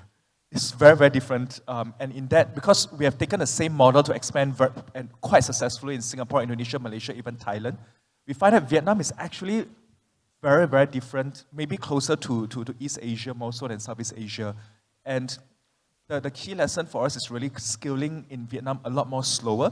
In fact, some of our investors, like what Tessa said, right, hey, stick to your core market, don't expand to Vietnam or so, right? But we have, at least for founders, we have a contrarian view that, is Vietnam a risky market? It is a risky market from a politics perspective, from a regulations, from a credit risk perspective, funding, currency. A lot more problems have to solve compared to many of our other countries that we are already in, right? But is there money to be made in Vietnam? We do think so. Just look at the profit margins for the Vietnamese banks. So if, based on that, 2 conclusions could be made. One conclusion was made by our board, which is that it's risky, let's not do it. In our view is that it is risky, there's money to be made, therefore I should enter early, spend as little as possible to learn, so that by the time I figure out and others started to learn, I can start scaling. So I think that so far we have taken a contrarian view in many of our entries, and they have worked out pretty well. Great, thank you. How about you, Bill? If you could go back in time, would you live the journey the same way, or would you do something different? 5 years ago, we had one mistake. That is because we are successful with music game, with the formula launched in US first, then Europe, then Japan. And when we started music education business, a new product, we also applied that formula, and we failed. So the learning here, our vision is to be ambitious. For music education, we also want to be pioneer in US and Europe. However, we can do another strategy. For music education, we will launch in Vietnam first for the testing, for the speed of testing, to prove the business model more quickly. Tessa? Yeah, so I think so when we first expanded to the Philippines, it was early 2020, right before the pandemic. Zenit wasn't as well known yet, so we really had to start from the bottom in starting the team, applying for the licenses, and connecting to the banks and whatever else. Flash forward to 2-3 years later, when we were expanding to Thailand. We were already a unicorn. We thought we were pretty well known. And ironically, actually, this is the learning for me rather than the do-over, was that it didn't matter. It didn't matter that our name was big from Indonesia and whatever else. Almost like every time you go to a new region, you have to start over in building the partnership, building the relationship, being known in the market. I think expanding to a new country is one of the most humbling experiences ever, whereby it's almost like what I said before. It's kind of like starting your own mini startup again, right? From wooing the talents, they're all like, why do we want to work for you, right? Like when we expanded to Thailand, finding a country manager, they were like, not so exciting. We have to C2P. Doesn't seem like we need a new player. I can work in a bank and whatever else. It was exactly the same as when we began in Indonesia. Basically, we had to start hiring friends groups, right? I think us founders probably love hiring like one young person and going, hey, do you have any more friends? Basically, it was exactly the same again. It was again the same, knocking on the door of banks and begging our investors for introductions and everything else. So for me, the learning is every expansion is very humbling, very new. Don't overestimate, don't be overconfident. Stay the course. Thank you so much. That's a great way to end with sage advice for our audience. I really appreciate your contributions to the audience today. And you've been on incredible founder journeys, 3 of you. And Maso, thank you for your contributions to the panel as well. And we look forward to seeing how your businesses continue to grow and new markets you enter. So, thank you.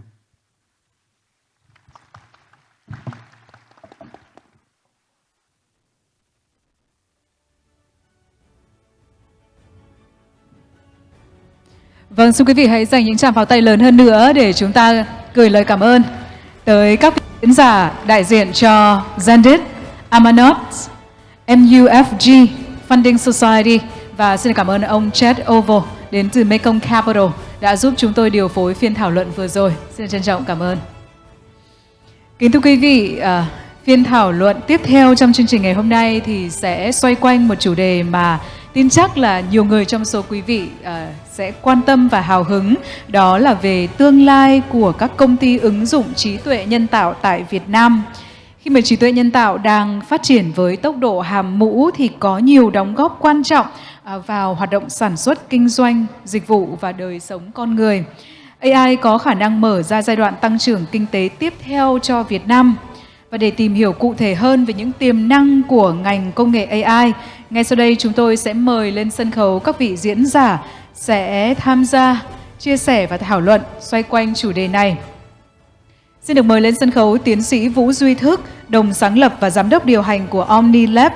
Xin được mời ông Teddy Chương, tổng giám đốc và đồng sáng lập của Benkin.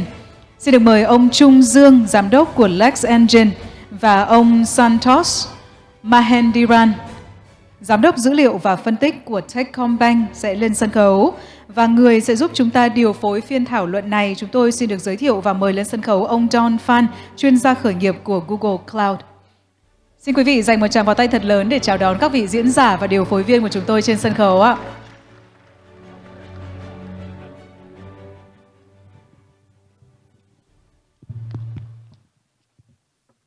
Hi, everyone. Hi, my name is Don Fan. I'm a startup specialist at Google Cloud. My job is working with a lot of founders and introducing them to investors and helping them onboard into Google Cloud. Our job is to make startups in Vietnam as big as possible. And on the panel here, we've got a lot of experienced founders who are using AI, and you're going to hear different perspectives on how AI can be used in the finance banking industry and for early stage and later stage startups. Let me give everyone a chance to introduce themselves. Hello, everyone. My name is Chức, and I'm the co-founder of Omni Labs. And I guess it's you know, a great opportunity here to be here today to share our story with you guys. So very excited, looking forward to the panel. Hello, everyone. I'm Teddy, and the company, we are working on energy efficiency, especially focused on air conditioner. So basically, I'm doing AI, but for IoT products. Hello, everyone. My name is Chung, one of the co-founder and the CEO of Lex Engine. We are pioneer in legal tech and legal AI. We employ AI to help not just lawyers, but companies and corporations draft contracts and do legal research. Hi, my name is Santosh. I'm the Chief Data and Analytics Officer at Techcombank. We are not a startup, but we are an established bank in Vietnam. Okay, great. So I guess one of the goals of this conference is to attract investment into Vietnam. And so I want to get perspective from the panelists. There's clearly a big AI opportunity. How can we make money with AI here in Vietnam? Yeah, that's such a big question. I feel like, you know, AI has been a huge hype, you know, rush in the past few years. There are like the whole value chain of AI, right? You have like the hardware layer, you have the foundation model layer, you have the application layer. And so different people will have different view of where exactly Vietnam will be able to fit in this value chain. But you know, in my humble opinion, I feel like the application layers right now is, you know, part of probably like the best bet right now for Vietnamese startups, just because the investment that one need to make to get into the, you know, the foundation model game is massive, and not just the investment in terms of like computing resources, but you need to make the investment into data. Right? You need massive set of data, clean data, and that's something that startups in Vietnam or even large Vietnamese company, I feel like there will be certain challenges there. But in terms of application layers, there are so many different verticals that we as Vietnamese company can get into and really find the right application. In my opinion, building AI just for the sake of building models or, you know, building the technology, it's interesting, but it's not going to generate the return, you know, in any like short time frame. But application solving a very particular pain points of the user, and so that's how I think we can, you know, get the value. And for Vietnam, there are a couple of sectors, you know, I'm personally very excited about. Healthcare, for example. Is one, logistic is another. I feel like there are a lot of low-hanging fruits that we can tackle here. Teddy? Yeah, for me, our company, we don't do, you know, super fancy AI thing. Actually, we ask ourselves, you know, in the growing world of AI, but in the end of the day, what people actually need, and we found, you know, the data is actually the thing that's really important. So instead of like focus on AI right now, we just apply something very basic, just follow some, you know, some people like you know, like done very fancy model, and we just try to use it just to apply it in our work. but we try to create a very useful data for AI later. And where the data come from, it's come from all of the equipment or like from energy consuming device. So that is the play. We think that it's very difficult to collect. So that means in the future, that data is very, very valuable. So you're tracking energy consumption data. Yeah, so back to just a little bit about my business. We want to optimize energy consumption. And to do that, we divide into 3 steps for, for optimization. The first step, we collect the data. So we need to have the hardware and software, IoT hardware and software to collect data. The second step, we use AI to run automation to optimize this. So instead of you doing something very manual, then we apply AI and automation to optimize energy. And the third one, we can identify the the poor equipment. Then we will suggest to replace it. We connect to financial service so that people can replace with 0 cost. So that in that journey, so the IoT data is the most important things. So in the first step, we try to make to collect as much as possible. Okay, so for the audience members that don't know, IoT would be Internet of Things. That's right. Can you tell us more about that?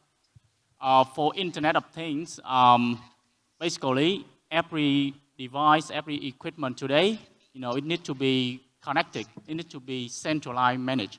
Otherwise, if we cannot manage this, then we cannot optimize this. This is very famous, right? Are you creating devices here?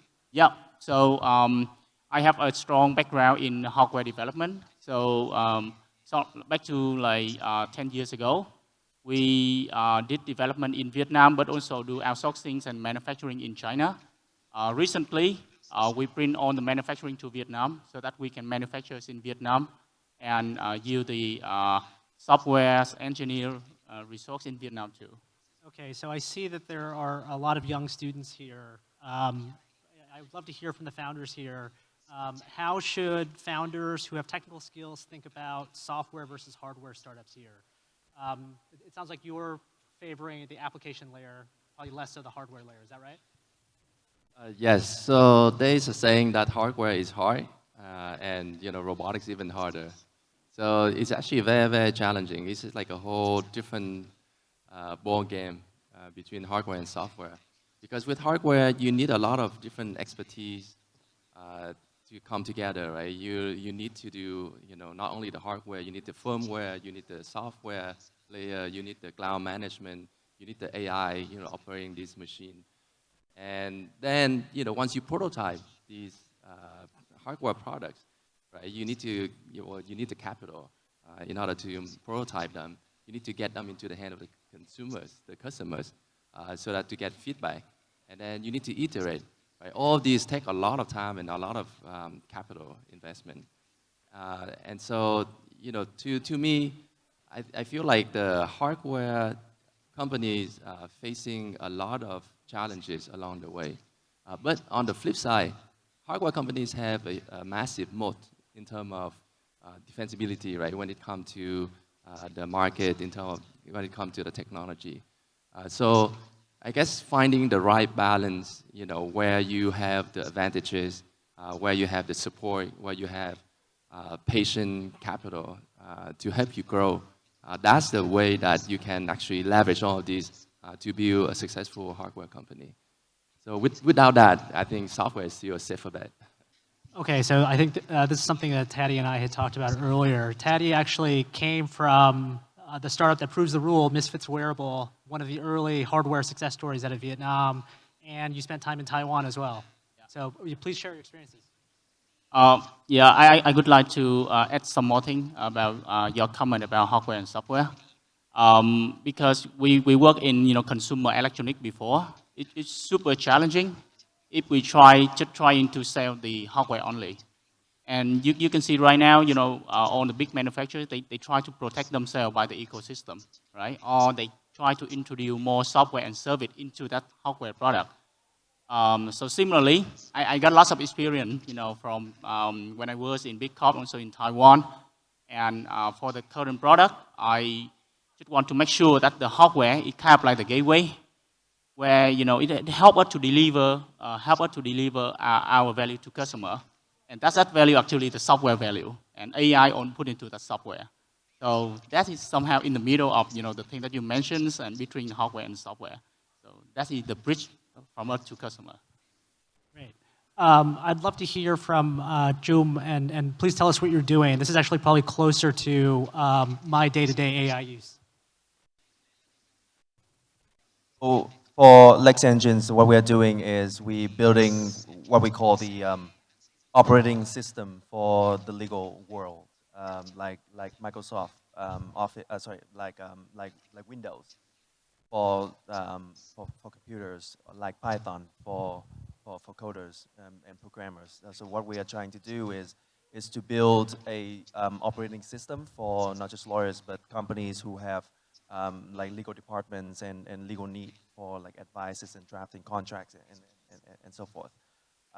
So we are trying to leverage the version of AI to help reduce, to help increase productivities for like legal departments and law firms.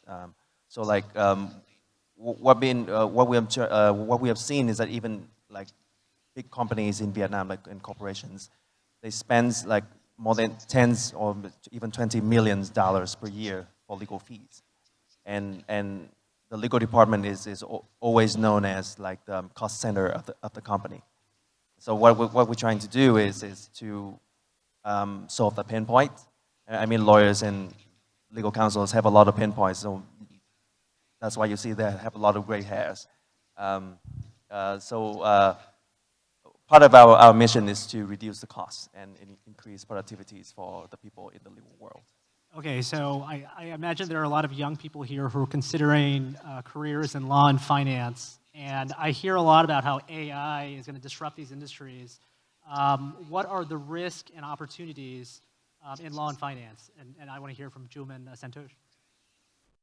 Well, for law, I guess the opportunity is that is not going to be like AIs were not going to replace lawyers in the short term, but it certainly does close a lot of doors for entry-level jobs, especially when it comes to legal tech. We've seen a lot of our clients saying, if we have these products from you guys, why do we need like interns? We no longer need intern or even trainees, like 1 or 2 years of experience. Like what they are doing is finding the laws or making the first draft of the contract, preparing like documents and things like that. That is exactly what AI can do and what we are doing. And so that reduces significantly the need for entry-level jobs. And so that is, I think, one of the biggest risks right now. The same wave is for software, like Cursor and Windsor, the version of Windsor and Cursor, like kills a lot of jobs in software and in the field of software. And what we're doing is kind of like that, but the wave is not as big currently, but I think that's the trend. So I think to solve that problem, I think the key is to change the way education is being conducted, not just in law or finance, but in any other domains. Otherwise, there's no need for entry-level jobs. So change the training at the university level and the entry level. Right. And then are you seeing something similar?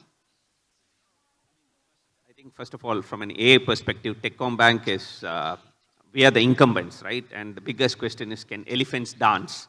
And I think AI is a great leveler. I see AI as a tool that helps us to bridge the gap between the startups and established players like us. And what I mean by that is, we are adopting AI at scale. What we are seeing is, we are able to get huge productivity gains. First of all, you asked, you asked a question about, is there value in AI? I think there is tremendous value that we are realizing. First, we are making sure that almost all our developers and that's a very low-hanging fruit. Can you increase productivity with all the tools that's available? 2, can we use AI to help our frontline, our sales, right? Whether it is summarization, whether it is better insights, or like he was talking about the whole legal text summarization. We have tons and tons of documents. Vietnam has lots of rules and regulations, and it's very difficult to keep pace with those changes. So summarization and providing clear insights is something that we are using LLMs, and we are using open source. So essentially, at TechCom also, AI is used as a differentiator. We are not using AI as a lipstick. We are trying to embed and redefine our processes using AI. Of course, there's still a long way to go. We are just getting started, but we see huge potential in AI. So we are one of the earliest banks, in fact, we are one of the first banks in Vietnam. I joined this team in 2020, and we set up the whole AI dedicated unit. Now we have Vietnamese PhDs who have come back, who are part of our team. So we have close to 250 people, out of which 246 of them are Vietnamese. I'm not a Vietnamese. But we've got a huge amount of talented Vietnamese available who are coming, and we're able to see the difference that we can do, and we are able to compete at scale. Okay, so for the people here who don't know what LLMs are, can you explain what they are and how you incorporate it into your daily work? Sure. So the simple definition for LLM is a large language model. And the whole hypothesis was, can you actually take machine learning or a model and then automate the language context? It all started with translation. That was the earliest use case, right? And so you started using this. But I think the biggest shift in the form of LLMs came when this paper called Transformers. All attention is all you need. And that was released. And that's when transformers as a technology became mainstream. As a result, AI, which was in the realm of research and academia and big institutions like Google, suddenly became available to startups and banks like us. So if you had the skill and knowledge to take these LLMs, these transformers, and you knew how to put it both together, going back to what he said, I think the ability to create impact at the application layer is very huge. So right now, earlier there was always a need for you to outsource or for you to look at number. You started to, if you want to do more, you wanted to hire more developers. Now we are really questioning, are people truly productive? At least from a technology perspective. Then we need to hire more. So LLMs is just a metaphor, language models, but in future you could even call it large action models or whatever you want. But essentially it helps to automate a particular task. And once you give an input, you kind of get out. Okay, I wanted to ask you a follow-up question about something we were talking about earlier in the speaker's room. You seem to think Excel technology was somewhat obsolete. I'm sure there are a lot of young people here who are working on their modeling skills. What should a young finance professional be trying to learn right now? Should they be trying to become a super Excel ninja? Or is that going to be an obsolete skill in a matter of years? I think Excel as a technology, I mean, look, Excel was never a technology tool, right? I mean, this was similar when it started. Right now, I mean, for PE firms and other investment firms, Excel is a good valuation tool. But I think there are more comprehensive tools and technologies enabled by AI, which have started to become mainstream. It's still not caught on with the larger public, but I think the use of Excel will kind of reduce in terms of what it's being used for now. I think Excel is used as it's overused right now, primarily because there are capabilities that require extensive coding that's not available mainstream. But over a period of time, as all these artificial intelligence tools are available much more to the public, I think the use of Excel will become more nuanced. It's not that Excel use will disappear. You will still use Excel for some specific purposes. That's why if you see Microsoft Copilot is also embedding more and more of their technologies into the whole Office suite, whether to make Excel more smarter. But look, honestly, I don't know the future of how Excel will evolve. But what I can tell you is it will become much more nuanced usage. Right now, it's overused and kind of not used for the right purpose. That's the way that I see it going. I just want to add a little bit to that, right? I absolutely agree. I believe that AI has massively changed a lot of different professions, including, for example, data analysts or even coder, developers, right, with the use of what people call vibe coding these days, right? So now, developer using AI can be 10 times, 20 times more effective than the one that not using it. And so I feel like every, blue collar kind of, or white collar type of job, will be impacted by AI. And the one who know how to use AI for their job will excel. And so go back to like for example, the Excel or even database, right? Now you can give a query, and the AI will come up with the exact comments to pull those data out.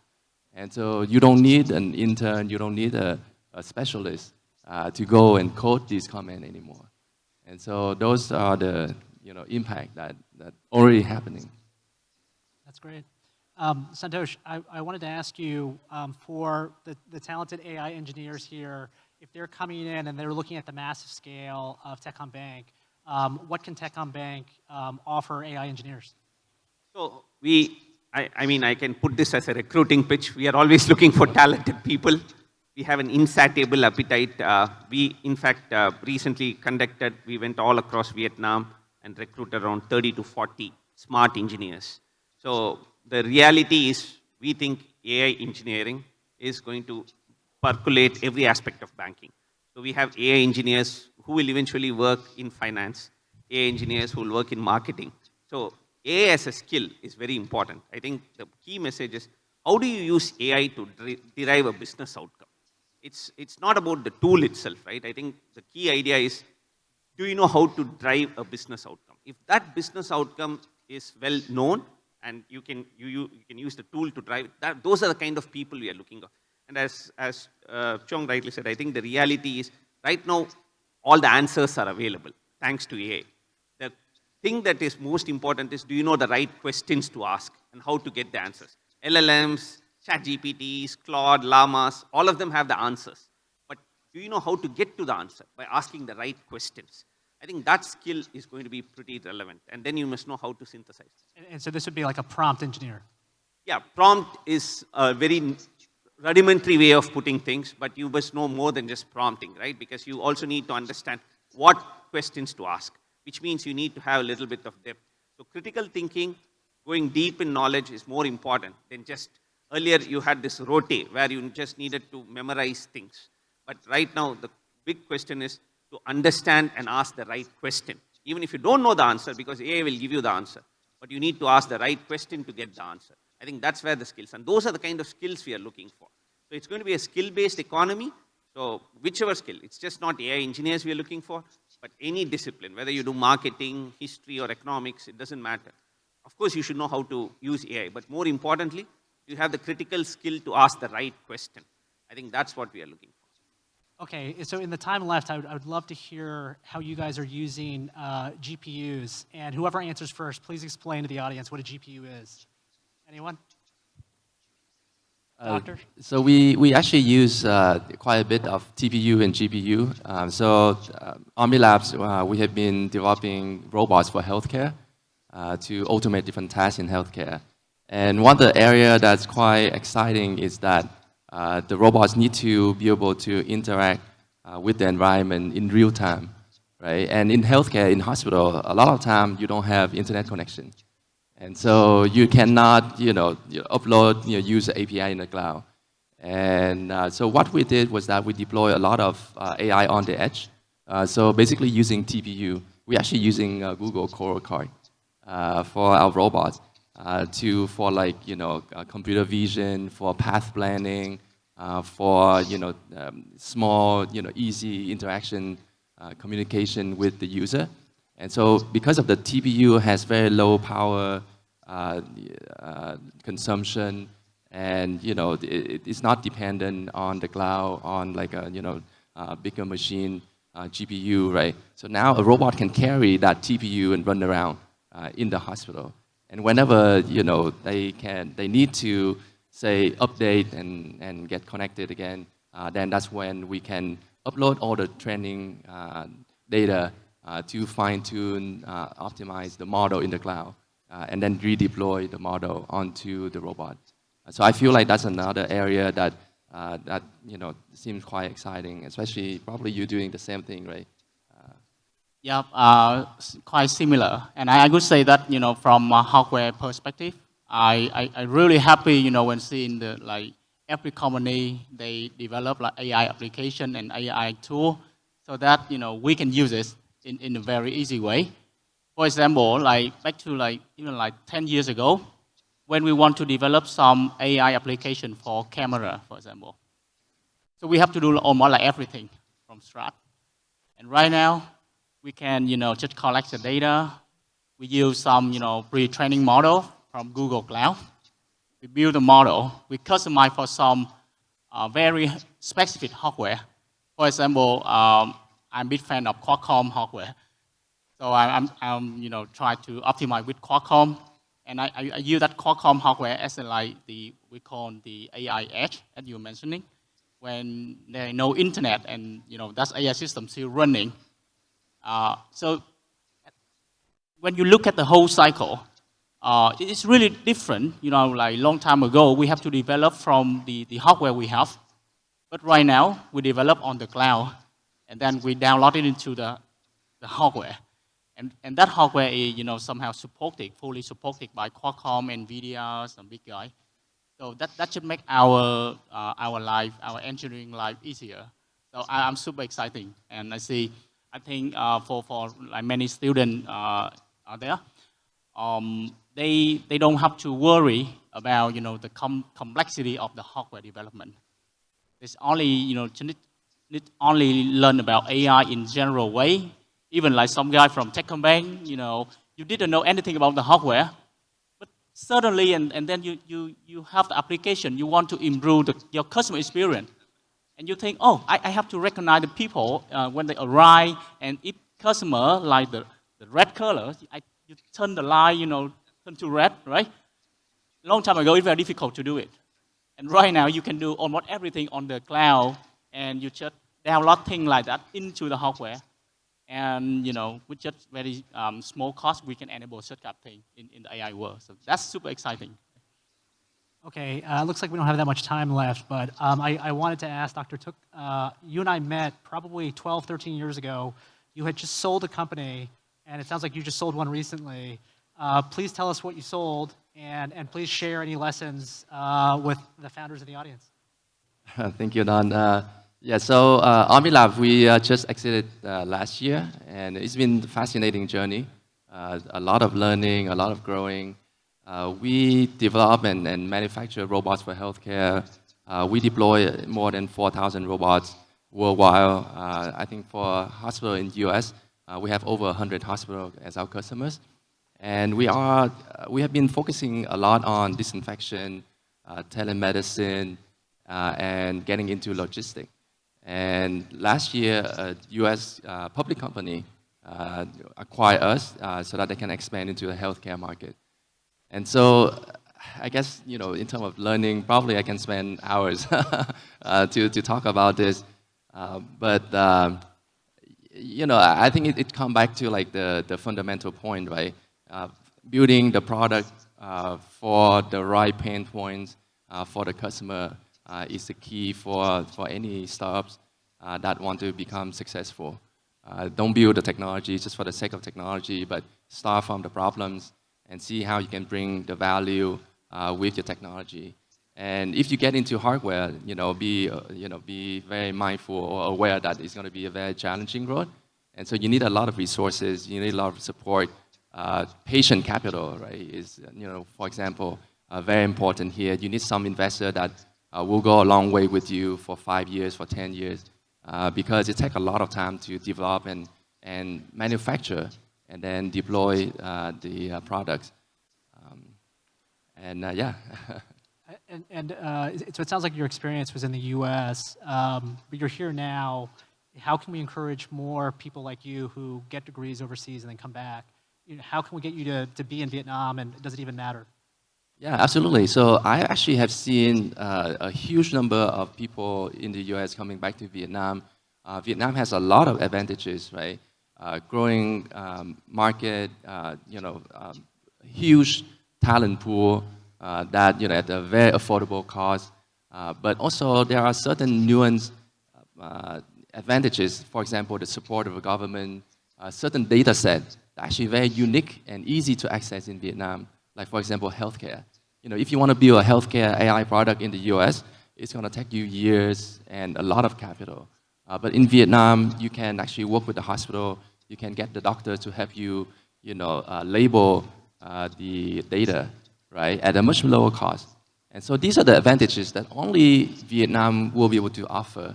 And so that's something that I feel like is the strong draws for talents from overseas to come back to Vietnam. Okay, that's great. It looks like we're out of time, but thank you all for your time. I've learned a lot from this panel, and I hope the audience has too. Thanks, everyone.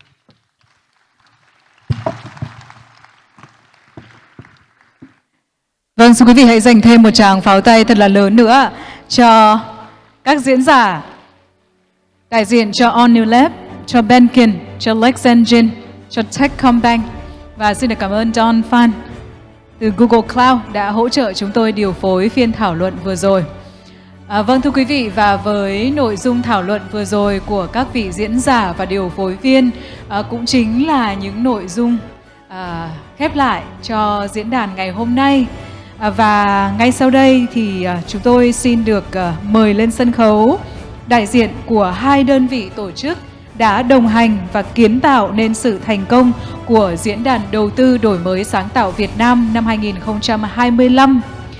Và đại diện của hai đơn vị sẽ có những cái chia sẻ với quý vị về kết quả của diễn đàn. Trước hết thì chúng tôi xin được trân trọng kính mời ông Vũ Quốc Huy, Giám đốc Trung tâm Đổi mới Sáng tạo Quốc gia NIC sẽ tiến lên sân khấu và chia sẻ với quý vị đôi lời để khép lại diễn đàn ngày hôm nay. Xin được trân trọng kính mời.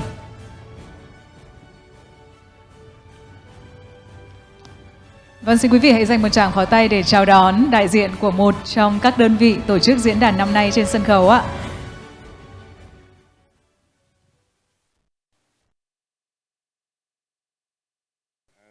Ladies and gentlemen, how under the spirit of connecting vision, spreading aspirations and fostering collaborative action, the Vietnam Innovation and Private Capital Investment Summit 2025 has successfully achieved its intended goals.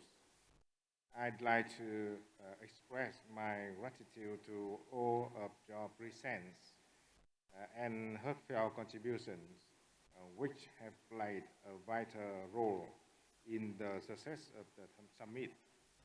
Today's outcome once again reaffirmed the strong belief that innovation coupled with private capital is a key driving force for Vietnam to make breakthroughs and achieve rapid and sustainable development in the era of transformation.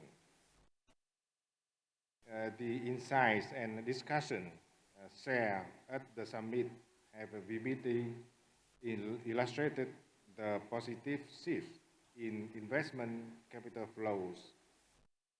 Private capital is not only growing in scale, but also increasingly being directed towards strategic technology sectors. This shift reflects a positive transformation in development thinking from resource-based growth to innovation-led development. It is clear signal that private sector is emerging as a crucial contributor to creating new growth drivers for Vietnam's economy. The in-depth discussion held during the summit also clarified the urgent requirement facing Vietnam's innovation ecosystem in the coming period. Notably, there is a pressing need to continue improving the institutional and policy framework to build a transparent, stable, and predictable investment environment, a fundamental contribution to attract and retain strategic investors.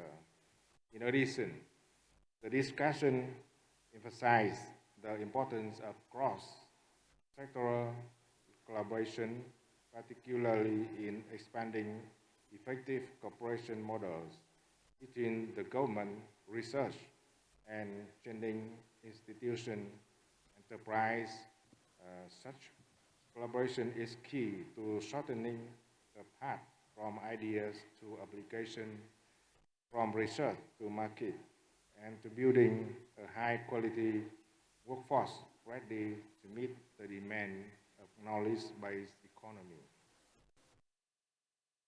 As the organizer of the summit, NIC affirms its commitment to continue working closely with ministry, sectors, localities, both domestic and international partners, to promote the implementation of the summit initiative, monitor the progress of announced commitments, and decide necessary support mechanisms so that the outcomes of today can soon translate into practical value, contributing meaningfully to the overall social or economic development of Vietnam.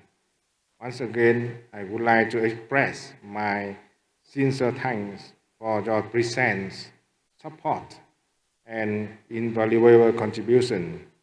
The success of today's summit stands as a testament to our spirit of collaboration, our shared aspiration to contribute, and our determination to innovate for a rapidly developing, sustainable, and resilient Vietnam. I hereby declare the successful closing of the Vietnam Innovation and Private Capital Investment Summit 2025. Thank you very much. Vâng, chúng tôi xin được cảm ơn ông Vũ Quốc Huy đã đại diện cho NIC để chia sẻ với quý vị. Và bây giờ thì chúng tôi xin được mời lên sân khấu ông Max Saikinos, thành viên Hội đồng Quản trị của VPCA, một trong hai đối tác để tổ chức diễn đàn năm nay, cũng sẽ lên sân khấu và chia sẻ với quý vị về trước khi mà diễn đàn của chúng ta chính thức khép lại. Vâng, xin quý vị hãy dành một tràng pháo tay thật lớn cho đại diện của VPCA trên sân khấu ạ.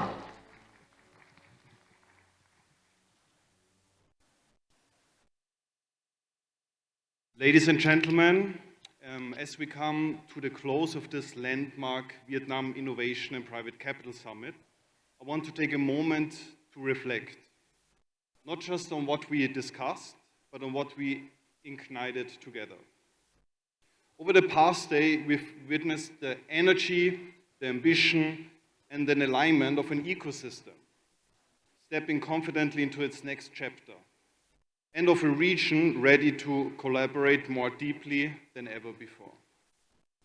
To our government leaders, policymakers, global and local fund managers, to our entrepreneurs and association partners, your presence and participation have made this more than just a summit.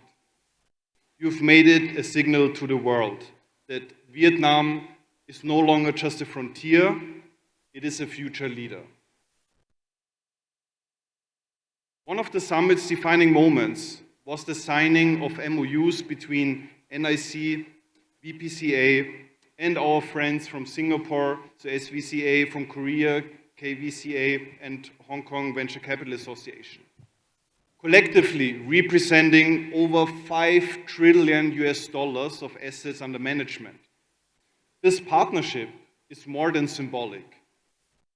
It signals a new era of a unified Asian capital ecosystem, anchored in trust, respect, regional cooperation, and shared growth opportunities. And at the center of it all is Vietnam. So to everyone who helped to bring the summit to life, our friends from NIC, VPCA, our dear sponsors, our partners, and especially the tireless team effort of VPCA, Golden Gate Ventures, Do Ventures, led by Vinny, who sits in the first row, and we, thank you. So this applause is really for you. Thank you. You have set a new standard for what collaboration looks like in Southeast Asia.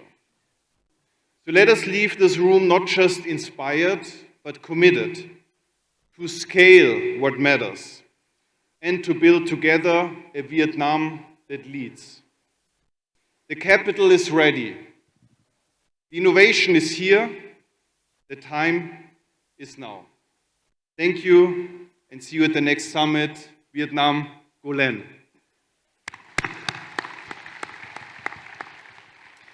And before we close today's event, for our dear VPCA members, speakers and sponsors, we have a bus waiting outside bringing you to the after party location, which will be outside the National Convention Center. Thank you.